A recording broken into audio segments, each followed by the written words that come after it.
Hey, everybody, welcome back to the last podcast for Redemption. We have a special guest here, Manton, who also goes by Cody. You may have remembered him from the ABG podcast. Yeah, back in the good days. Yeah, the good old days where, Destiny was played and we could sling cardboard and not worry about a virus. Yep. As per usual, we have NJ Cuenca here. How you doing, baby? I'm all right. How are you doing, man? I'm doing okay, man. I'm doing okay. All right, so I guess we should talk about the elephant in the room. Why is Cody here? And it's that Cody's old school looper, and me and him chat a lot about Flesh and Blood right now. So this is the Flesh and Blood podcast. Yeah, Yeah, much better. Let's go. let's go. Gotcha. Gotcha. All right. I'm gonna cut myself right now So, just to so show you let me Hey, the grab whoa, this whoa, love. whoa, box. whoa, We'll go kids, from my man, kids, not you, Manton. You're fine. This man's trying. He's like, you make sure you go this direction. Sorry. I'm shaving and I'm gonna cut myself accidentally. Mm-hmm. Ah, ah. Jesus, it's about to get everyone pulled over for this one. Ugh, I want glasses now. I gotta be glasses guy too. Yeah, glasses. 20 years. What is it? What is it? Earmuffs. Earmuffs. Earmuffs. Earmuffs. I don't have that either. What the earmuffs too? Let's go. Earmuffs. Got all this stuff. I don't use any of it. What do I do, Mine guys? don't even like cover my ears. They're so bootleg, but they still work. So hmm I don't know. I can't do the glasses thing. When I look at myself in it, I feel like I'm Horace Grant, and I know that's wicked old school and showing my age. But Jesus, oh man, the glasses movement's kind of trippy. All right. So we have leftover for Redemption yellow neutral, and then we have gray neutrals, a battlefield, because Cuenca's going to yell at me if I don't announce the battlefield separately. And then we'll have broken 10 hours unless we somehow get this done in the next, 7 minutes. That's not happening. Yeah. Mhm, Not the way that mhm. we do things. No, no, no. Yellow cards after. Thank you. For watching. All right. So I'm going to read off Afra here, and we're going to let Manton go to town since, this is kind of interesting that we got him on and then realized that Dr. Afra was the first card. So this is the Dr. Afra podcast. Dr. Afra, yellow neutral, not a villain, 11 health. Die sides are 1 ranged, 2 ranged, 1 shield, 2 shield. Resource, blank. Character, scavenger, engineer. After setup, you may shuffle up to 6 set aside non character droids into your deck, ignoring deck building restrictions. After you play a droid, you may deal 1 indirect damage to an opponent. So it's kind of funny because we didn't know this, and I just show up, and it's like, hey, by the way, the first card's Afra. So it's I guess I was summoned, and I'll talk about the positives. It has a better die. That die is fine. It has some health. That's good. Cost is lower. Yeah, that's great. That's about it. The rest of this card is absolute trash. Uh, it's not Afra. It's just some character who wants to play some droids. But that's not what Afra is about. Afra is about trading your health for damage and drawing cards, and that was the big advantage engine for Afra.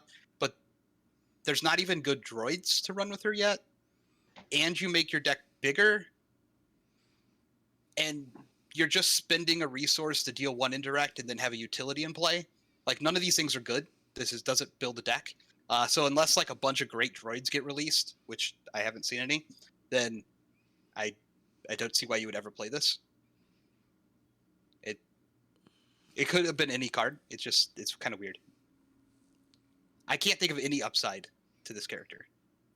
I'm trying to think, and the only you can bring in an assassin droid, but it's not discounted. Yep. This is assuming you're on the hero side.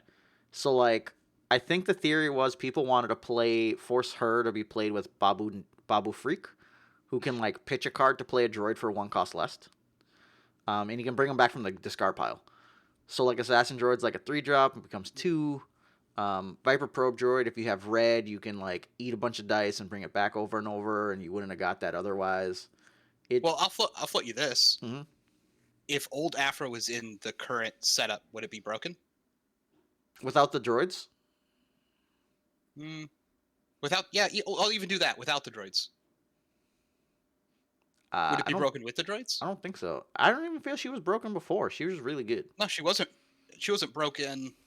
I don't think she was No. broken, but that's my point. Is like this is just like everything that made that like made the old Afra good is like gone. It's not even like a new take on that, and it's significantly worse than the last one. Yeah. But I think whoever built this was afraid. They were just like, probably, oh, old Afro, like we'll give her the indirect, but we can't give her anything else. yeah, it's like the one part of of Afra that you didn't care about. Yeah. Now, if this was like after you play a droid, deal one indirect damage and draw a card, do you get a little more interested? Yeah, because then because that would maintain at least what made Afra good, which was chain drawing and using that to make more resources for yourself. And then like the balance there in the old set was that you have to kill yourself to do it. Yeah. And so you're continually trading your own health for resources. Then you're trying to say that, oh, I gained enough resources to win. But this character doesn't do anything, and the droids are bad, and there's no discount, and my deck is now bigger with no draw. Like it's just a pile of downsides. Yeah, I would have liked to have seen some kind of draw to sort of pay an homage. The whole shuffling 6 set aside non-character droids in your deck is like I get it. Like it's Dr. Afra, she's neutral, so it's like it's sort of on flavor from that perspective because Dr. Afra, while the original was villain, I think in the lore she's really not. She's more just like a neutral character. She just But I think that it would have been better. I would have liked to have seen maybe her ignoring deck building restrictions and format or something like that, where she could like play any droid that's ever been printed, and that would have been kind of like really spicy. Yeah, that would make sense to take the rest of her power away if it just allowed you to run any droid that's ever existed in the entire game. Like at least that would be fun, right? At least you could be like, okay, that's cool from like a fun perspective. It might not be good, it might not be super competitive because you really need that discount to really make it work. But that would have still at least been like, okay, this is kind of it's like that. You get to play some old cards. That's fun. I could at least see that. This is just like, I don't think this card needs to exist. Yeah, I mean, it's one of those things where I think Joe's right. I think they were kind of scared to like mess with droids too much. Like original Afra did present sort of a design problem where like you couldn't. It was hard to print droid cards because Afra sort of made them cheaper. And you kind of had to like think about that the whole time when you were building those cards. I don't know. I feel like if it was like if this said after you play your first droid is cheaper after you play it, your opponent takes 1 indirect damage and you draw a card, then I think it's like, okay, it's cheaper. The first one's cheaper, it draws you a card and deals an indirect, and it's kind of like Afra. And then you can maybe keep that 6th thing. But the problem is that the support's just not there. Like, you're 100% right. It's just that there's no good droids to play. Like, yeah, it's unfortunate that they had to do this to our girl because I would like her to be better. Yeah, I mean, it was. And it's like, and I don't think it's a problem also of like her cost, right? Like, so you could reduce the cost to the point where like, okay, the die is just better than the cost, but then it's just like, it's kind of pointless, right? Because you're not really making her better as like because of her abilities. You're just making her better because her die is better, and her die is like it's like fine. It's like I think of like Maz Kanata, right? Like this is like a Maz Kanata die, like the 13, like the 1013, like it's exactly like that. This is probably I don't know. I don't even know if this is better than Maz Kanata. Like obviously, like it has a 2 shield side, but like Maz special's like okay. No, because so the thing is the 2 range evens up. The 2 indirect's better than the 1 direct. Yep. And then the ability will make up for any other thing else going because you get like another half of a die on it. I mean, I would even say like if they like if this was just trying to do its own thing, then you can get a pass that way as well. But this isn't even really its own thing. It's like a really neutered version. It just reminds you of what was there. You know what I mean? Right. Yeah, and I think that obviously when you make Afra, you have to do a droid thing. Like that's her thing. She's a droid. Right. She's a droid doctor, right? Is that essentially what she is? Like I haven't actually read the comics. I've been meaning to, but That's basically Uh, where her power comes from, is her ability to use droids. yeah, she's an engineer, and you Mhm. know she like Droids that other people couldn't tame, she was able to tame. That's kind of like her story. All right. yeah, So, and question. Let's say we add an effect to this. Okay. After setup, you shuffle 6. After setup, you may search your deck for a droid and add it to your hand. Still need droids. Sure, but still need droids. the thing at that You point still though is need- you can start the game with the droid, and I think that changes things only because there are specific things that are kind of annoying. So like if you could put in a Viper probe droid and then go and grab it, or put in a bucket and then go and grab it, then you're starting yourself up in that position where you can build an entire deck around those. Yeah, I mean, I think there's almost an argument you could take it a step further and just be like, shuffle 6 in, start the game with a 1-cost droid in play. Now, that would restrict you on building 1-cost in the future, but the fact is there's no real discount built into this character, right? And then and you have to draw them, and your deck's bigger, and you don't have the way to cycle, and currently all of the droids don't win you the game. They help. They're all like support. They're just extra support trick cards, but they're not Yeah. like dealing damage, right? You still got to find a way to get damage into the game. Yeah. Um, Well, at one cost, and like you said, I don't think it's hard to like to balance one cost. Like I At think least the one cost, I think it that would would be be kind of cool. fun, and that would be something new. Like that would, it'd be unique. Yeah. Hmm. Yeah, I like that. I like that idea. I think the putting into play, you get a one cost, you get a crappy, bucket or whatever, and bucket's actually interesting from that perspective because he has that shenanigans with like the resources, which is yeah. like something that like hasn't really been taken advantage of because it's so dependent on like having all the right cards. And if you Yeah. could have a bucket in play and then you have your shenanigans like resource putting on stuff deck, then that would be kind of fun. Think on your feet, raiding parties, combat droids. Like you'd actually be able to play a legitimate deck from Yeah, that you could position. have a deck that would be kind of unique to Yeah. itself. Well, people try to play that, but it's real bad because if you don't find the bucket or your opponent just stops it, you die. Plus, DM just wrecks you. Yeah, well, I mean that's just DM. Every conversation that we have is just like, but then DM. Yeah, because that's how that goes. All right, so let's get this. Ban DM or do Okay. something to it. I don't fucking. I'm done with this card. I feel personally Yeah. attacked. Let's get the thing out of here. All right. Ugh. I'm personally insulted by what I'm seeing on the screen. All right. So now we have Hondo Anaka, Ultimate Pragmatist. It's 14 health, 1721 for the cost. I don't know if I said Afra's cost, but it's 1013, so that's why it's also miserable. 13's a real tough one to pay for. If it was 12, you can probably get away with that because it's cheap enough where the die's like, oh, okay, let me do stuff. But you got to like pair up with all sorts of crackhead shit. But yeah, so back to Hondo's die sides. 1 focus, 2 disrupt, single discard, special blank. It actually mirrors the old Hondo die. Character, pirate, scoundrel, leader. After you activate this character, you may roll 2 set-aside pirate loyalist dice into your pool. Special, deal 2 damage to an opponent's character, or 3 damage if one of your effects cause an opponent to lose 1 or more resources this round. So the pirate loyalist is 3 blanks, 2 range, 2 melee resource. You get 2 of them. So 17 points it's essentially Phasma-esque. Now, since I've been out of the game for a while, Yeah.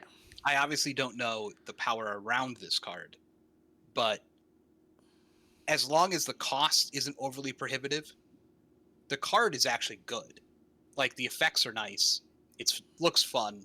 It reminds me of old Hondo, but kind of beefed up and kind of modern, like made more modern. Yeah. Which is kind of what you want to do when you're remaking characters, right? Yep. Like, the die Except for sides Afro. are fine. Except for, you don't do it when you do Afro, but you do it with other characters. It's fine. You make them more. I'm not bitter. It's fine. But as long as like 21 is actually a thing you can play, or 17 is actually a thing you can play, because there's several times in the history of the game where you just couldn't play characters that cost that much. It didn't matter how good they were. As long as you can do that currently, like this seems like it has some potential. Now you guys tell me, can you actually play characters that are this big? Yeah, I'll tell you the characters after Cuenca goes. Okay. There's an insane one. Yeah, I think that. So what I've noticed from this format, that I've played a little bit, not a ton. I haven't been so busy, but I felt like two character decks were fine. But big character like putting all your eggs in a basket kind of decks, they're like, you could do it. I just feel like being yellow is tough for that because you don't have like the tank ups of shields that like I think all the decks that like you can do it more successfully are generally blue because they can like tank up and your health is essentially more than just 14. But for like a neutral yellow, that's kind of tough, I think. So is there like a good 13 you can run with it? No, it's worse than that. So the ultimate heist it costs 2, but it gets -1 for each pirate that's on the team. Okay. There's a 7-cost pirate, the one that he rolls the dice in for. Yeah. The other thing is the effect on that pirate is if you control another pirate, you give control of this character to the opponent and you steal their resource. You steal a resource. 7 health, 7 cost. So 2 of them is 14, plus 1 die Hondo is 31. But the plot, because it gets -1 for each pirate, ends up being -1 at the end. So then It stacks downward. Oh my goodness. yeah, the plot goes minus, or technically the plot doesn't go -1 as much as the units do. So Hondo Yeah. costs 16, the unit costs 6, the unit costs 6. But I just think of it as like this thing's -1. So yeah, because of that, you end up in the situation where you can fit 1 die Hondo here with 2 of those guys and the plot. And the plot still has an effect that's pretty disgusting. So you have 28 health, 5 dice, but 4 of your dice have 3 blanks on them. But the other 3 sides are 100% resolvable pretty much no matter what's going on. So, but the theft of the resource also sets up Hondo's ability to then do 3. But you only have 1 die there, so you're like, whatever. But focus, 2 disrupt, and then specials for 2 to 3 is disgusting. So it's just like, who do you kill? But The question would be enough support around yellow because it'd be mono, right? correct, it would be mono yellow. It's pretty much enough support around my opponent's resources got stolen, and whether you can win the game on the back of your opponent crying all game. Well, like Yeah, literally, and- like think of it, right? Like you start because the pirate doesn't. It's a power action from that pirate. Yep. So if you start first, you could just give 1 to your opponent and steal their resource. You're at 3, they're at 1. If they can't spend the 1 right away, you could then give them the other pirate and take their other resource. You're at 4, they're at 0. Like, try playing from that position. Like, sure, this round, can you do 14? Probably not.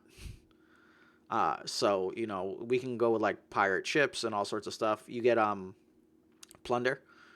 I can steal 1 of your resources for each pirate I have. So I can't have the battlefield when I do that, but then like if you don't do anything and I pirate and you're ramp deck and you get to 3 or 4 and I steal 3, you probably lose the game right there. Seems good. Yeah, when we get to the plot, you'll understand why it's even more insane. But yeah, this Hondo is actually, because it's neutral. There's some people also playing it with Bail Organa. So then you end up in a spot where you can play like Admiral for cheap on this Hondo, and then you can do the untaps, and every time you tap, you get 2 of those extra dice, and this Admiral has this big focus side. Yep. So there's some disgusting potential options going on there. I don't know what's going on. Like I tried Hondo Bail originally, but my version apparently just wasn't very good. So, but Pirates is very good. It's so good they had to nerf both the little character and the plot, and it's still very good. Yeah, I mean, I think the mechanic of stealing your opponent's resources is just a terrible one. Yep. I think it's fine if you make it. I don't even know. It's tough. It's really a tough mechanic. Like it has to be like a thing where like you're punishing your opponents for playing big things, not for actually just playing a normal game where you want to play like 2 resources. Yeah. Like what was the card that was like, oh, if your opponent has like more than like 3 or 4, you could take some. Oh no, I'm thinking of like there was a 1-cost support where if your opponent had 3 resources and it wasn't the first action of the game, you could steal a resource. It was Predatory Banker. Yep. You're just like yoink, yoink.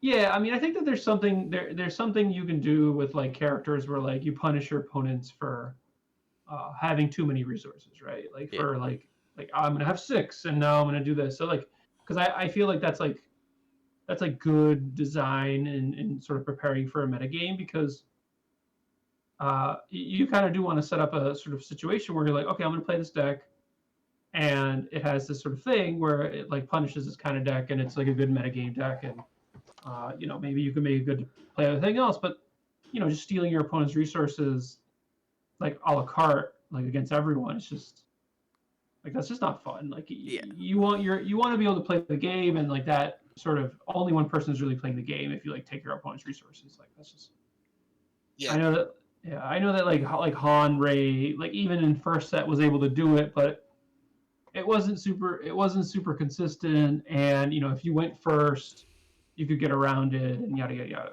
Or you could just like go down to one resource so it wouldn't be as crippling. Yeah. But even if you go down to one resource against this, like they'll just take your one resource and you're like, haha. Yeah. I No. mean, it's way worse than just like normal disrupt. Like disrupt's always been like Yeah. hiddenly strong, either way from a pressure game standpoint or just actually resolving it. But you gave up some of that. This is twice as bad because you're taking the resource, so they're going down a resource, you're going up, which means not only can they not play, but you're then playing an advantage off of that, which then snowballs you even further ahead. That's why it's like such a dangerous mechanic. Mm-hmm. Right. Yeah. And that's why I think it should always be like on higher cost things. Like It should not be on stuff you can start the game with. Right. It And should. the two resources of yours should be pretty safe unless your opponent wants to blow a die to blow up one of them, Yeah. or if it's like a big die, like this one, like a 2 disrupt side is almost like kind of like it's a little pointless with this deck, because it's just like with this guy, because you're just like, all right, I'm already gonna be stealing your stuff anyways. But like if you like nerf the whole like stealing of resources thing, then the 2 is like, okay, it like supplements that plan, and you play against a ramp deck, and your ramp deck kind of cries and it can't do what it wants to, but at least it's like a check in the metagame, as opposed to like it's kind of like the whole like mill can't be the best deck because it's miserable, but mill can be like a check for like a certain kind of deck. So Yeah. I think that like stealing resources should be a check for a deck that just wants to go super cyan with resources. Anyways, rant over. But yeah, no, that concept's supposed to be with disrupt, and the thing is, it's not supposed to be instant disrupt. Like if your thing just said your action was like power action, activate this character, you may resolve one of its dice. Before you resolve its die, you may flip its die to any side, and it has a 2 disrupt. Like yeah, you're a jackass, because it would be my opponent's locked up every single time. Like if you could stinger, I don't know, that you have like Big Akbar and you could play stinger and you just locked your opponent's 2 resources every game and you always had battlefield, like they'd cry. So it's just like mean and unfair. That this shouldn't have happened. But I know when I first saw the set, I was like, "Oh, this Pirate Loyalist is pretty broken," and just kind of went from there. But we are gonna end up talking about Hondo again when we get to the plot. All right. So let's just go to the next one, and then you can take it, Quinker. You can talk about Dark Memories. Dark Memories. It's neutral, which is surprising. It is yellow. It's a downgrade that has the subtype Intel. It costs 3, and its die sides are one range, 2 range, discard blank blank. It has redeploy. After attached character activates, deal 1 damage to it. So essentially, you put it on your opponent's character, and they activate it to take 1, and then they also roll this in so you can resolve that die against any character, potentially that character, just because you'll get the redeploy, and it's the character you want to kill. So, it's kind of an interesting card, I would say, because it, it's a big investment. 3's a lot, and getting that first resource is tough. It costs a lot of action. So like the first time you play it, you're probably not going to get that text. You're probably not going to get that die. So I think that's like the big problem with this card, is just like in round 1, it's like a card that you don't really want to keep because you don't really have like access to that 3rd resource. And then after that, you don't know what initiative you're going to have, and yada yada yada. So I don't know. I'm just, unless there's like a real like something kind of cute synergistically you could do, I'm kind of out on this card. I don't know. What do you guys think? I've been out of the game for a while, but please tell me we have better things to do with 3 resources than ever play this. I think we have since set 1. I agree. Yeah. Okay, that's it. That's all I need to say. Take right, it so- away, Joe. I might be lying a bit. Maybe not since set 1, but real close to set 1. I don't know. All those 2-drop redeploys were plus 2 damage sides were better. Yeah, if this cost 2, right? Would this be busted? What do you think? Yeah. Okay. So shot caller's a pile of shit, right? And you played it. Yep. Yeah. And No, don't look at me. Don't look at me. oh, I'm looking at you. I know. I was there. You played the shot caller, and I looked at it like, did this just happen? Listen, Like, I had like we're it was desperate times. it was Call for it was on the desperate internet, but I like went through TTS, grabbed the card, was like, Listen, Jawa makes it cost 1. It's okay. But isn't this the issue that Destiny's always had? Is that the difference between 2 and 3 is It's so huge. massive It's so that big, it just yeah. makes a bunch of 3 costs unplayable. Like, you need.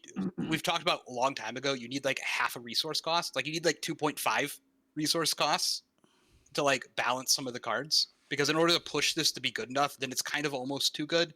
And then, but if you just reduce the cost on it, that also makes it too good. here, let's change it up because I have an answer for this, and this is probably what you guys should do. You guys can take this, donate it. You don't have to write my name anywhere. Make the cards cost 2, and then it's after you've played this card at the start of the whatever the next round, lose a resource. Yeah, I was thinking the same thing you were. So you pay the 2, you're gonna be short the 1 the next round, but you can at least start the game. Like that round for the resource for the round, you could play it. Late game when it would have been kind of shitty because you wouldn't get the additional rounds that you need. You're at least getting it down for cheaper, and you don't care about the resource you lost in the next round. So like something like that. So let's say it was 2 resources, and I don't know, you get 1 less resource at the end of the round for whatever the hell they call it. They can fix the name or writing for it later. Would you then play it? I would definitely look at it if that was how the effect was. Yeah, you definitely have to test it because it's like you could play it in round 1, go first, and then the upside of how much damage it does is like enormous, right? Like you could, they roll a 2, they take 1, you roll a 2, you do 3, and that's like way ahead. That's like hand cannon good. And then they take another one the next round that does 4, and then it's probably like it's probably too good at that point.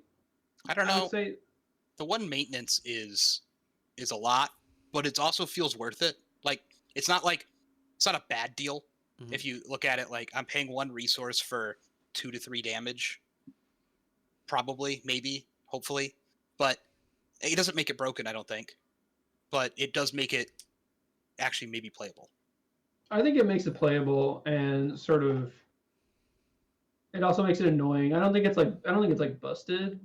It's definitely annoying. I mean, if it became too strong, you would just take the redeploy off of it. Right. So I mean, yeah, that's probably fair. all right, and just to make sure you guys heard, we're talking. It costs 2 resources, and then you generate 1 less resource next round, right? Yep. So here's the drawback for you guys. You ready for this shit? People won't fucking play Assassin Droid. Yeah. Assassin Droids are just better. You don't have to worry about your opponent activating to deal the damage. The only benefit you get, though, is because they activated, you have access to the die to resolve right away. The Assassin Droid has a Disrupt, which is a better side, arguably, than the Discard, if I'm not mistaken. Still has the 2 blanks. Activates the ping 1. Is a support, so you don't have to worry about weird-ass, like, activation timing where your opponent rolled out first, and now you're like, well, I can't put it on that guy. And Well, I think Assassin Droid at 2, we've seen how good that is. yes, And no, but if it was automatically a 2, and it's funny, like even back then, like Assassin Droid for 2 was like not the best thing. That was not your best draw. for me, I love that. I love playing Assassin Droid for 2. I don't know why everyone didn't run it originally, but I know there got to points where like I cast that so often that other people started playing it. No, I think, at least in my experience, Assassin Droid was always in there. Yeah. No. Oh like, yeah, I know. Well, I mean, I'm not saying that like it wasn't. So I'm talking specifically about Afra. No, I know. I'm talking about in Afra. Like people weren't playing without it at one point. Oh well, yeah, no, that's dumb. Yeah. That's silly. I mean, I still played Hellfires because I love Hellfires for 3. So Yeah. you're definitely going to play Assassin Droid at 2. But I mean, I also think if your point is people don't play Assassin Droid, they would play it if it costs 2 and then it costs 1 the next round, right? I mean, it's significantly better. Potentially. I was just saying like it's arguable to be similar. So like think of this initial card. Assassin Droid wasn't getting played. How the were you going to play this shit? Oh yeah, Right. yeah. Oh, in the current state, yeah. In Correct. The current state, even- But I'm I saying 100% agree. Yeah, yeah, yeah. even yeah. in the other state, I think it'd still be like one of those weird situations because if your opponent just never activates the guy, Right. then like Yeah. you got to treat the recost as a piece of mitigation. So like you can't put it on like a 1-die character. That guy just may never activate again. And then you're just like, well, now because it doesn't activate, you don't get the damage and you don't get the die. So you literally turn this card into like a 3-cost piece of mitigation for the rest of the game or whatever. And I just think back to those times where people put it on my 3PO, the stupid, like just whatever stupid card. And I'm like, yeah, whatever. I'll leave my 3PO here. He's never going to activate. That's fine. I don't care. Yeah, yeah. because even if it costs 2, you could get in a situation like that, and it would be really sad. Yeah. If this costs 2 though, with Night Sister Lair, like you can get the resource back and like do some silly I shit. was I was just about to say like at 2 with Night Sister Layer, that's like pretty good. Well, this would be a Because Trandoshan then it card like at that costs. point. Trandoshans, baby. You'd be like downgrade. Like people would hate them. People would hate life. Yeah, I just think downgrades are just. I don't know. It's hard to make them good without making them too good. Like I think what was it No Good to Be Dead or no? Which is the one that like costs 1, Dead or alive. and they get a they get a resource every turn. Dead or alive. Yeah, Dead or Alive. I think Dead or Alive is like a good. That's a good. People should look at that one as being like, okay, what can we do with this? Because this is like a good card, but it's not too good. Because even like a lot of decks that could run it didn't run it. Obviously like not some decks couldn't just because of the restriction. I think there's like a difference. It's like not making the card good. It's just making it like considerably like someone's going to consider playing this. Like that. There's like those 2 levels. Like there's good. Everyone has to run this. There's like most people run this, and then there's like, hey, this is viable, right? You can run this if you want, and that's the spot you kind of want to sit. And this is outside that spot. This is like. But I think that's what it is. I think the fear, thinking back now, was that people were like, well, we can't make it like 2, right? Because Trandoshans would just play it. And then Trandoshans was already strong. They don't want to give them some ridiculous card. So I think that was kind of like the drawback. Even with my thing where it's like 2 and then you lose 1 next round, Trandoshans would not give a shit in theory. Their 3-for-1s would be dead, but like if they have the lair, then they got the resource back. They're good this round. They go to next round, they have 1, whatever. They're still in a good spot. And they just kind of move on and they're happy about that. So I could see where they had the issue because they were concerned about that, but it doesn't make the card like remotely viable or good. You literally created trash. Right. Now, do you think if it just straight up cost 2, but then you made, I don't know, like, Gave your opponent a resource? I'm basically like trying to like if someone from design is listening to think about like sort of what we're talking about and how like to balance cards, and if it had sort of that maintenance one as Manton put it, but it didn't have that 2. It was just 1/1 discard 1. At that point, because I think at like 1/2 discard 1, the fact that you have Nexus's Lair. I don't care about the 2. Like a 1 in 6 is a fucking there's a 1 in 6. Like no one I don't give a shit about a 1 in 6 that's like that. I think the person getting taken 2 would care. I guess what I'm saying is when I run a card like that, the 2 is just like a minor extra benefit, whereas re-rolling because the double blanks and the discard can become like counterproductive. In the game, if you might have 2 cards to discard to reroll, and if you frequently can discard more than 3 cards to reroll per round, you're either playing some heavy aggro deck or you're bad. There's like no in between.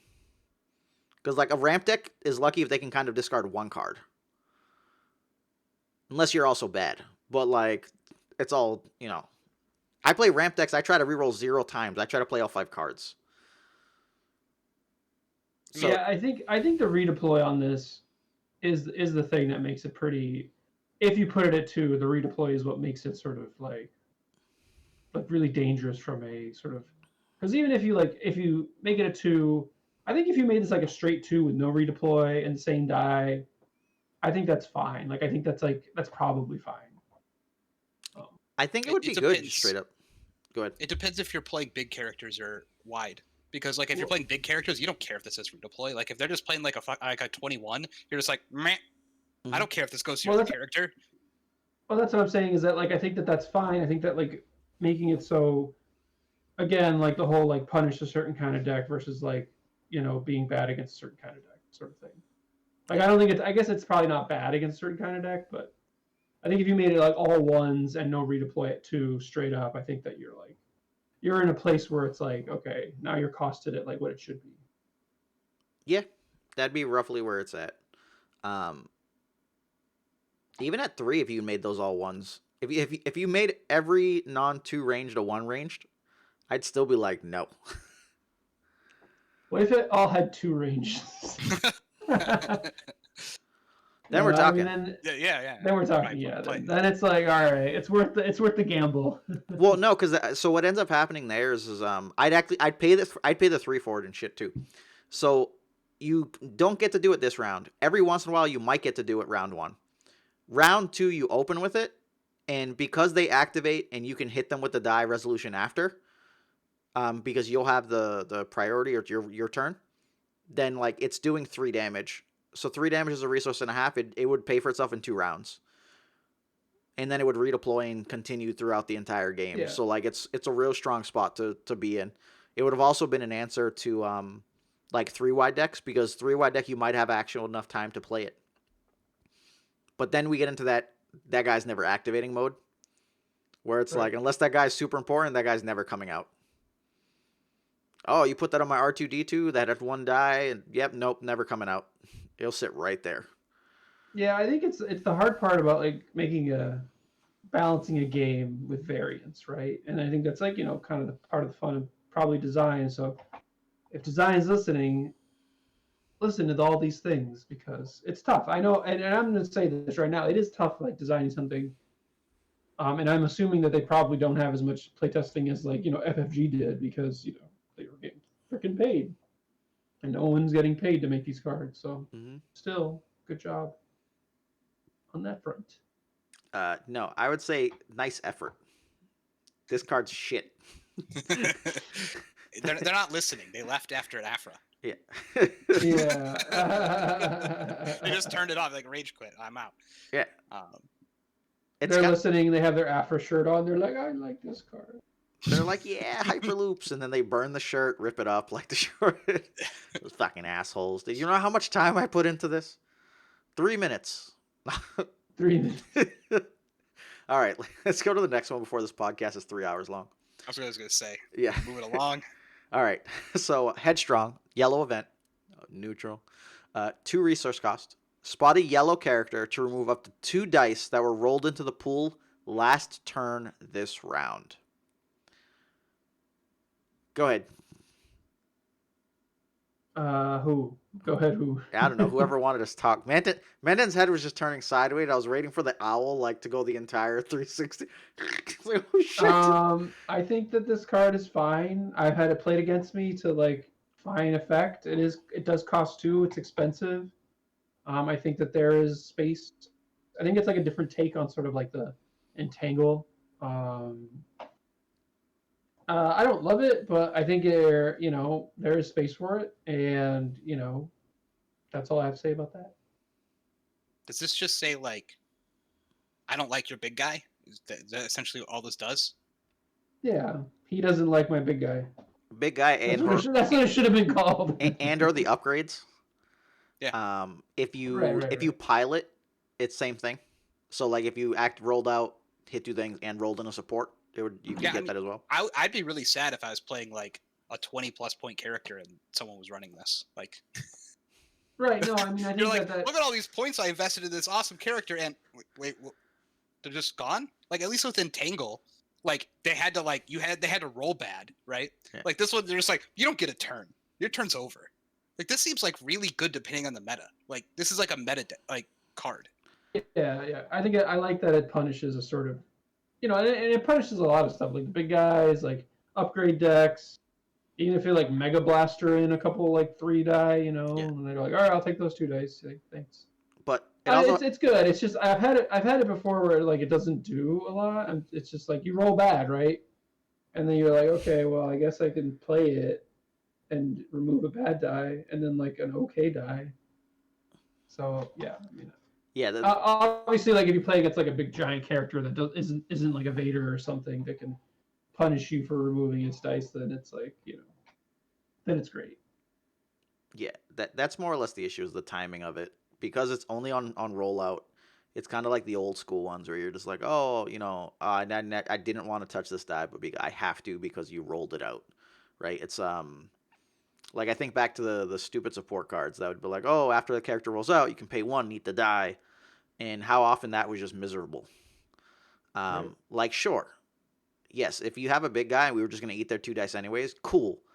But if you were rolling jack shit, or it was, let's say I don't know, even if you hit 2-2, like for me, I don't often care about the damage coming in, but like I face tank everything and I just ramp to oblivion.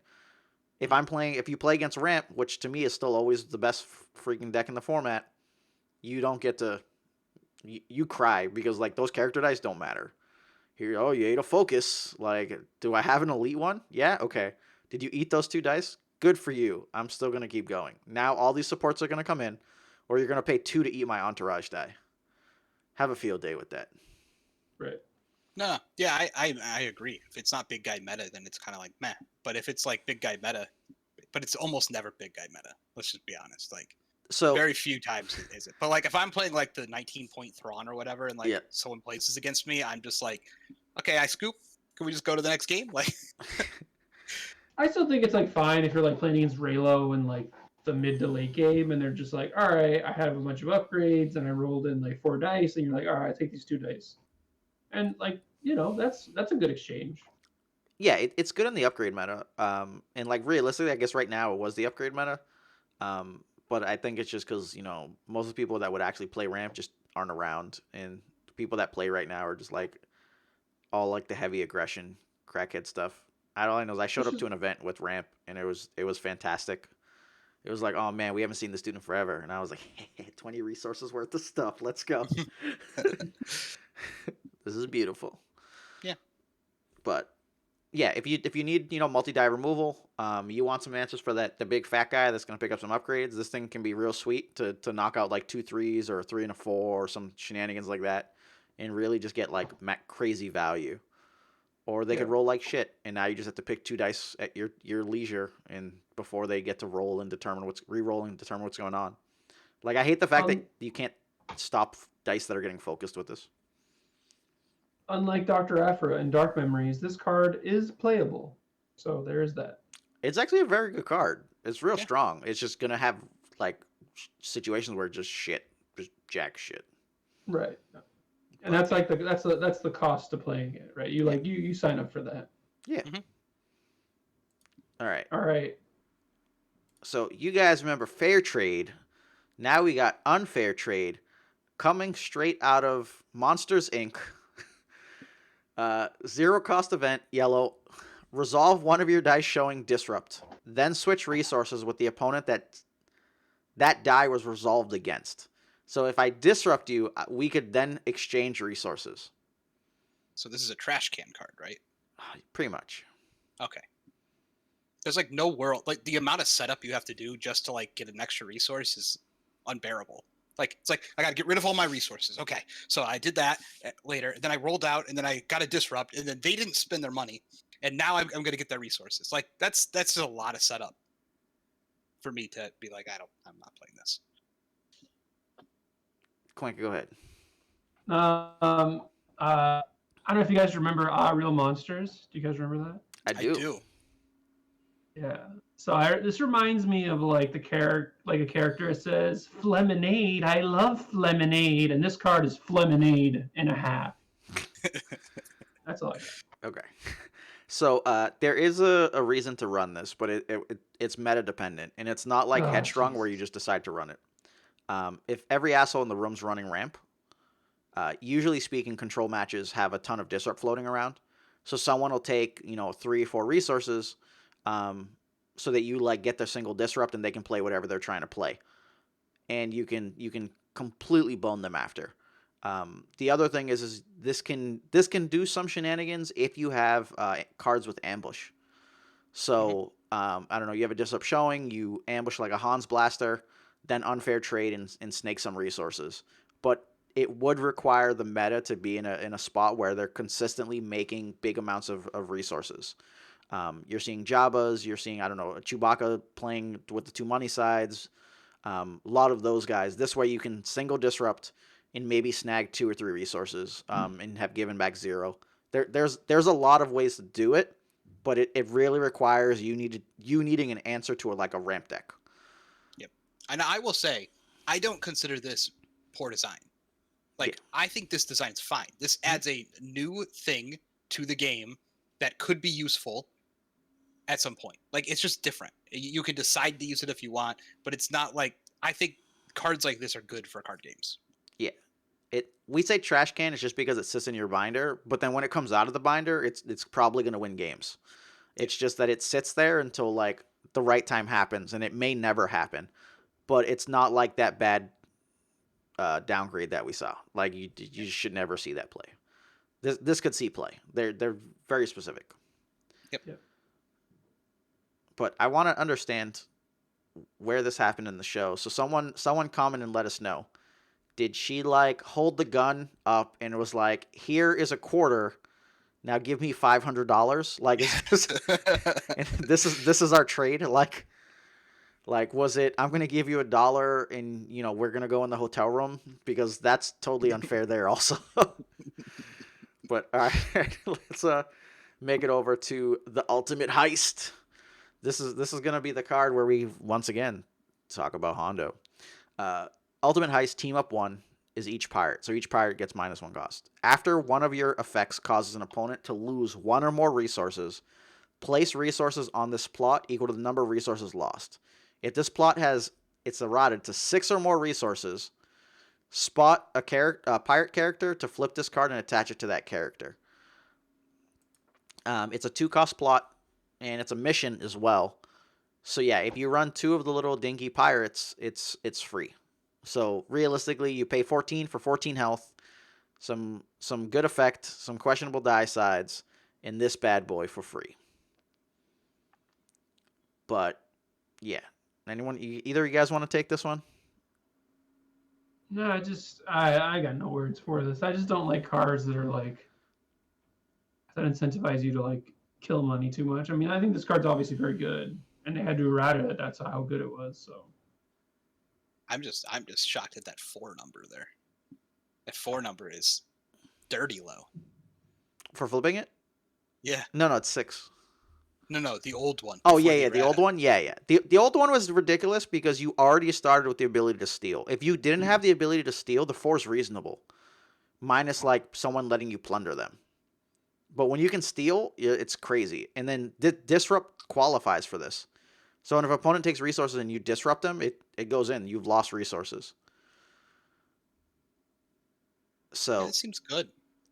it does. The thing is it's as a flip card. So what does it flip to? Bam! Master of Pirates. 4-cost upgrade title. Master of Pirates. Unique. Power action. No, sorry. Let's talk about the die. 3 ranged. 3 indirect. 2 focus. 2 shield. Special. And it's like, wait a second. Didn't we get this up the plot for free? Wow, that's massive. Okay. Power action. Take 1 resource from an opponent. Period.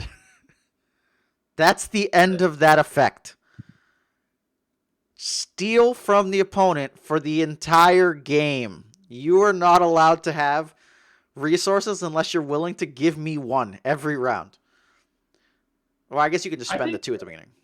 I think you know what it is. I think that the design team they're all masochists. So they love to play testing games where they just weren't doing smoking anything. crack. And they were like, "This is awesome."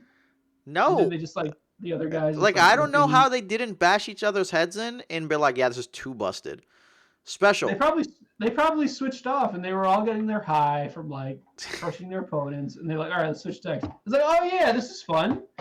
I don't know, man. Special. Give an opponent one of your resources, period.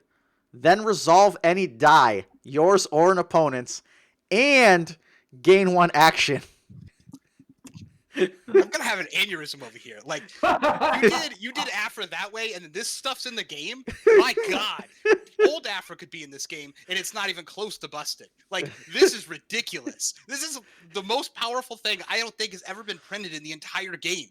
This is absolutely a monster of a card. Like I don't understand. Why does anyone play this game anymore? Like you can't. Oh, everyone just play pirates against each other. This is ridiculous. The amount of value in this thing. So, Oh my God. in case you didn't know, this is a flip side. You cannot put this in your deck as this. I'm aware of that. Okay. No, but imagine if you could. Oh yeah. I'm saying the fact that it flips and you get this. Yeah. Yeah. So imagine that four And thing. the whole time it was flipping, you're saying you can't play anything because I'm taking your resources. Yeah. You can't play anything. You're not building up to this while your opponent's like smacking you in the head and building up an advantage. You're literally taking the advantage out of their hands into you, and then later you get a giant, huge payoff for taking their resources and using them. Yeah. Insane. Literally insane. Yep. And that's why it had to go to 6 so that you couldn't do it very easily.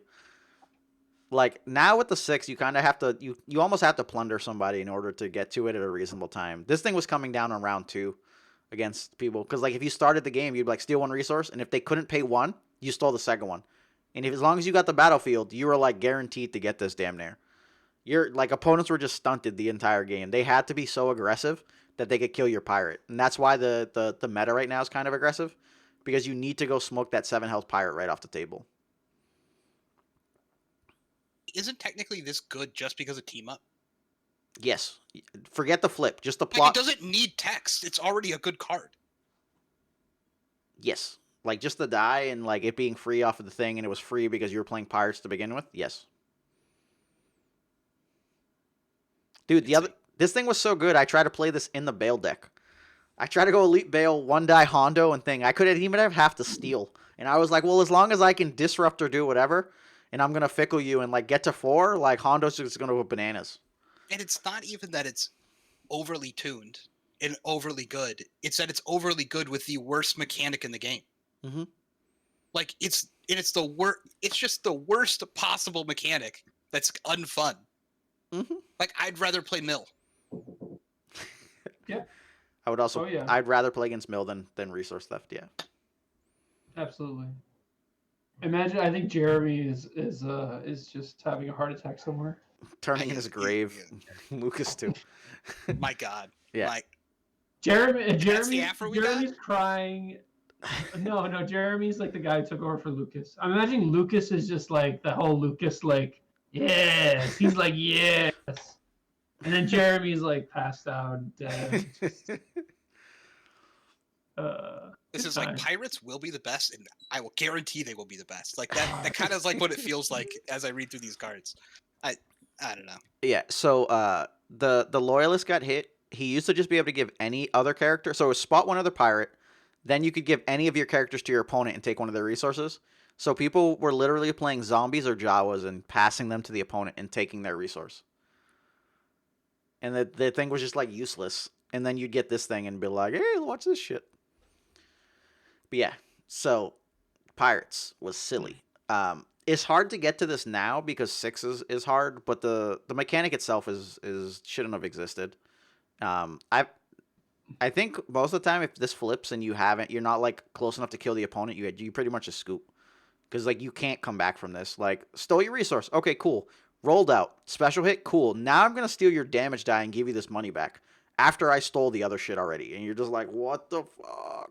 Yeah, but worse than that, like, yeah, maybe you don't get to do this as often anymore. So, but it's inevitability. Like you just gave your deck an inevitability switch, so you can build your deck in different ways, assuming like more cards come out. It starts to become a problem where it's like I can be more on the aggressive side, right? Because I don't have to hinge against the late game because I have that built in for something that comes along with it. It just gives way too much flexibility Mhm. on a mechanic that is the worst mechanic ever. Like, Yeah. there's nothing enjoyable about that mechanic. One of the worst parts too is that truce exists though, so you can like truce give you the resource so I could steal it, and it's just like, oh god, why? I mean, that used to be like a giant payoff Yeah. for like setup previously, and it With felt friggin', bad when yeah. it happened then, but it wasn't terrible. Like now, it's even worse. It just does it without having to play the truce ahead of time. Like, I'm just gonna take a resource. It's rough. It's real rough. Yeah, I should have said like take a resource from an opponent who has 3 or more resources or something like that. I just don't think it should have had that power action at all. It should have just been the die plus that special. Yeah, have a field day. Like this is reasonable. You were stealing the whole time. Now give me my money back. Yeah, I mean, I think they got drunk off the themes. You know, they're like, pirates are gonna like, what do pirates do? They steal stuff. So yeah, Arr. everything's gotta be stolen. Like they should have probably extended pirates to like stealing other things. I don't Couldn't really just know. like steal a die for an amount of the turn? Like that would be like at least maybe an interesting mechanic. Like they steal a die for like the next 3 actions. Like now you can't use that die or something. Like that would be in a lore type, but maybe an interesting concept to play around with. Not that it would necessarily be good, but it could be. I think stealing support would have been better. I mean, stealing a support. Well, no, because like strong. stealing a support would actually make kind of sense, right? You're Yeah. like, look at me, I am the captain now. This is I am the captain. this is my ship. This is my entourage. Yeah, the power action should have been like discard this to steal a support. No. Like give control of balance. Balance. And then you're just like big plays. Yeah. I steal your AT-AT. Got it. Tap this pirate, steal your ship for the round. It's like, okay, like there we go. We got some crazy plays are going on. But yes, stealing resources too broken. Okay. All right, let's go. We got Black Market Arm now. 3 cost, upgrade. 1 melee, 2 melee, 2 melee, 1 shield, 1 resource blank. Upgrade equipment. Attached character has +1 health or +2 health instead if attached character is a pirate or bounty hunter. Arr. Arr. Arr. Seems fine. Like, this seems very playable. I don't know if you would play it, but it seems playable. There's one deck I'd play it in. We'll talk in a bit. Go ahead, Quinko. What else you got? Arr. Arr. I got R's for days. It seems fine. It doesn't have redeploy for a 3 cost upgrade, which I think it's been really hard for an upgrade to not have redeploy to cost 3. And if you compare it to like the baton that we talked about, like security baton from last week, like tough. But +2 health is nice. It's sort of I wouldn't say it's like redeploy, but it sort of gives you an incentive to play something so big. Yeah. Django exists, so like Django with this is probably why it costs like 3. Because it's like you can't make this cost 2. The die's too good because that would be a legitimate 2 cost die. And then if you gave 2 health on top to certain people for 2, it'd be like, oh, this is arguably too good. It's worth 3. Like it's an auto there. At 3, it's like, all right, well, I'm only gonna play this if I got the plus health, and I kind of traded that into a field medic of sorts. But yeah, if it had the redeploy, then it's like, oh, okay, like whatever's going on. But then like imagine this had redeploy, you're playing against a goddamn pirate deck. So they stole your money, then played this, gained 2 health, and then redeploy. Like, I don't understand. Yeah, I mean that would be dumb. So confused. How do you go from ultimate heist to this card? This is a fine design card. Like this is like it does a thing. Maybe it should only be bounty hunters. Like I might say that, if everything doesn't need to be pirates. But it's a fine card. It's playable. It's not broken, but it does something unique that you might actually want in a certain type of deck. Like this is a good design card. And then you go back and you go, oh, ultimate heist. Oh, this is. How do you go from this to this? I don't understand.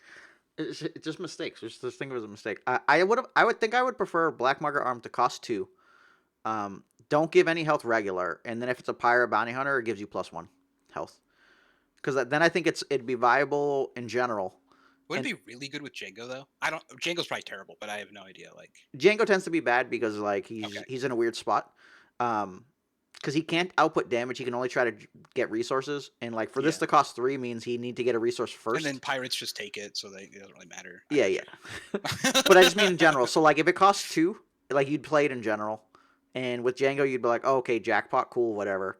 But if you got +1 for the other guys, then overall it would be playable normal, and it gave you a mini benefit to specific decks. And then Django is just like, okay, this is my power card, but he's been struggling since forever, anyways. They nerfed the freaking plot, and that deck disappeared when the plot got nerfed. Why? Because if your opponent has to give you a resource every round to activate their guy, the game feels terrible. Wait.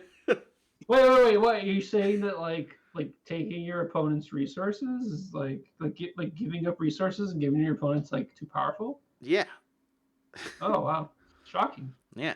You can't activate this guy unless you give me the money. Okay. I feel like there might have been lessons learned from that. uh, man, I'm trying to think now. Like, if the abilities on the pirates, where you could only do it if you didn't control the battlefield, then we'd be talking. They're never allowed to claim. If you won the die roll versus them, you could just have them start with their battlefield and they couldn't do their stuff. Maybe that existed at some point, and then they were like, nah, you don't need this, and they took it off. Could that have happened? Could that have explained everything? If Pirate Loyalist only said he could steal when you didn't control the battlefield. You know what it probably was is that they were testing against like probably like Vader Terran before they did those nerfs, and they were like, oh, this deck still deals a bunch of damage. It's probably fine. Put it this way, you could unnerf Vader Terran and you would ignore it. I don't think Vader Yeah. Terran was very good. I think that just the decks that were in existence weren't very amazing, so you just kind of played with what you had. Yeah, I mean, I'm trying to give you like possible. You asked a question. I don't know. I don't really know the answer to it. I ain't just got know no that answers. You ain't got that no attaboy. I got no answers, man. No I answers. got no money. I'm no a broke answers. baby. You got. The pirates took it all. I understand. They took everything. All right. Yeah, they took their brains. All right. You get hustling because I love this. I love the every day we're hustling. Neutral hustling. It's a neutral yellow upgrade. It's an ability subtype. It costs 1. Its dice sides are 1 focus, 1 shield, special blank. The special is gain 1 resource or remove a resource from a non-plot card. I love cards like this. Like back in the day, like there were like those one-cost equipment cards that are just kind of like generically good. Like those were like my jam. We used to like search for what was the next like one cost, like you could just throw it on a character and people were like, why are you playing that? And then you just like do stuff with it. Like it probably isn't. Maybe it's not that great now. I don't know, but like these type of cards used to be my jam back in the day. Maz's goggles. Yeah, it was like all those little one-cost like utility cards were so fun to play. They were fun to play. And they did something, but they didn't like win you the game because you played it, right? I feel like they won you the game, but not like by themselves. It's just because they gave you efficiency, right? Like, Yep. Yeah. you know, this card's halfway between focusing my die and ramping. The problem ends up being is that when you hit the wrong side, you're like I need ramp round 1, so you don't want And the you have to focuses. do this motion, scoop up all the dice. Yeah. That was always enjoyable. Yeah, but I don't know. Maz's goggle was broken because it had a 2 focus side and it had a P card and like ID10, same thing, right? It was like focus, resource. Look at your hand, bend over. But yeah, no, I like hustling a lot, and it's kind of funny that we don't see Palpatine, even though this is a 1-cost ability that is arguably better than bartering. Minus bartering could try to draw. Be very nice for Pal. Yeah, I think we should see more play of this. The problem is that with pirates you can't play a 1-drop. Because you play a 1-drop, then they steal the other one. You have to play the 2 every round. Well, no, because they go first and they take your second and then you play them. Yeah, you're not supposed to lose the die roll to them because they start with 3 dice, and it like the Hondo has special blank, and Yeah. the little pirates have 3 blanks. So like you're not supposed to lose the die roll to them. And you're supposed to start with the battlefield, and then you're supposed to immediately play 2 drops, and then hit them, and then repeat that for 3 rounds until they die. And the other thing that made like little cards like this great back in the day was like it let you pay that one cost removal card and still feel like you upgraded or did something that turn Yeah. back in the day. I like this card, but I might just because of sentimental reasons. No, no. I think the card's fundamentally solid. Focus, focus, resource, resource. We could have had 2 blanks, and I'd probably still consider running it. It's just kind of boring. It's kind of a boring card, though, right? No, Like, It is a very these boring little card. the one cost upgrades are not boring. They're great. I love them. It's also really I mean, weird when you remember that special has something more than just gaining a resource. You could remove a resource from a non-plot card, so you could like take from their merchant freighter. You could, yeah. I wish it didn't say non-plot card because then you'd be able to slow down the stupid ultimate heist. You'd be like, yeah, now what? I'm gonna take that resource off your ultimate heist, sucker. well, that would be too good with Bunta Eve Classic. You're right. You're right. I played Bunta Eve, and we tried it. It wasn't good. Oh, I tried. There was nothing you could do with it. That's the thing. Yeah, I want design to come back with some pod racers. Let's make that happen. Yeah, I don't know about that. Wetter Palace, baby. Anything you could do to Bunta, you just rather do to Wetter Palace.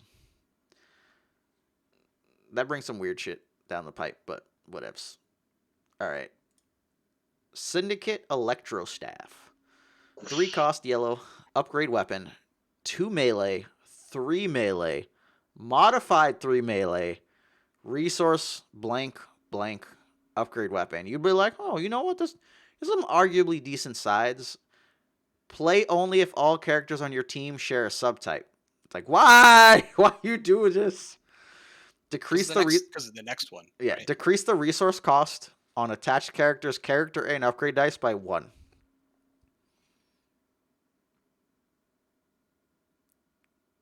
I mean, I think it's a fine card for the exact subtype it's supposed to be for. Like, I understand why this card exists. Like, I don't look at this card and go, why did someone make this? I look at this card and go, okay, cool. I see what they're trying to do here. I mean, from a like, maybe I don't kind of like the route you into a special, you know, type of deck in order to play cards type of philosophy, but I can at least appreciate why they built this. And if it works well in that deck, I can see why it would be strong. But like, I don't, this card doesn't offend me. I feel fine. Yeah, it doesn't offend me, but I still think it's awful. And there's only one character that would make me run this. Like, the archetype as a whole, I still would not run this card. You got any Is thoughts before I it go continue my rant, Quanga? is it Baby Wookie? Lumpawaru?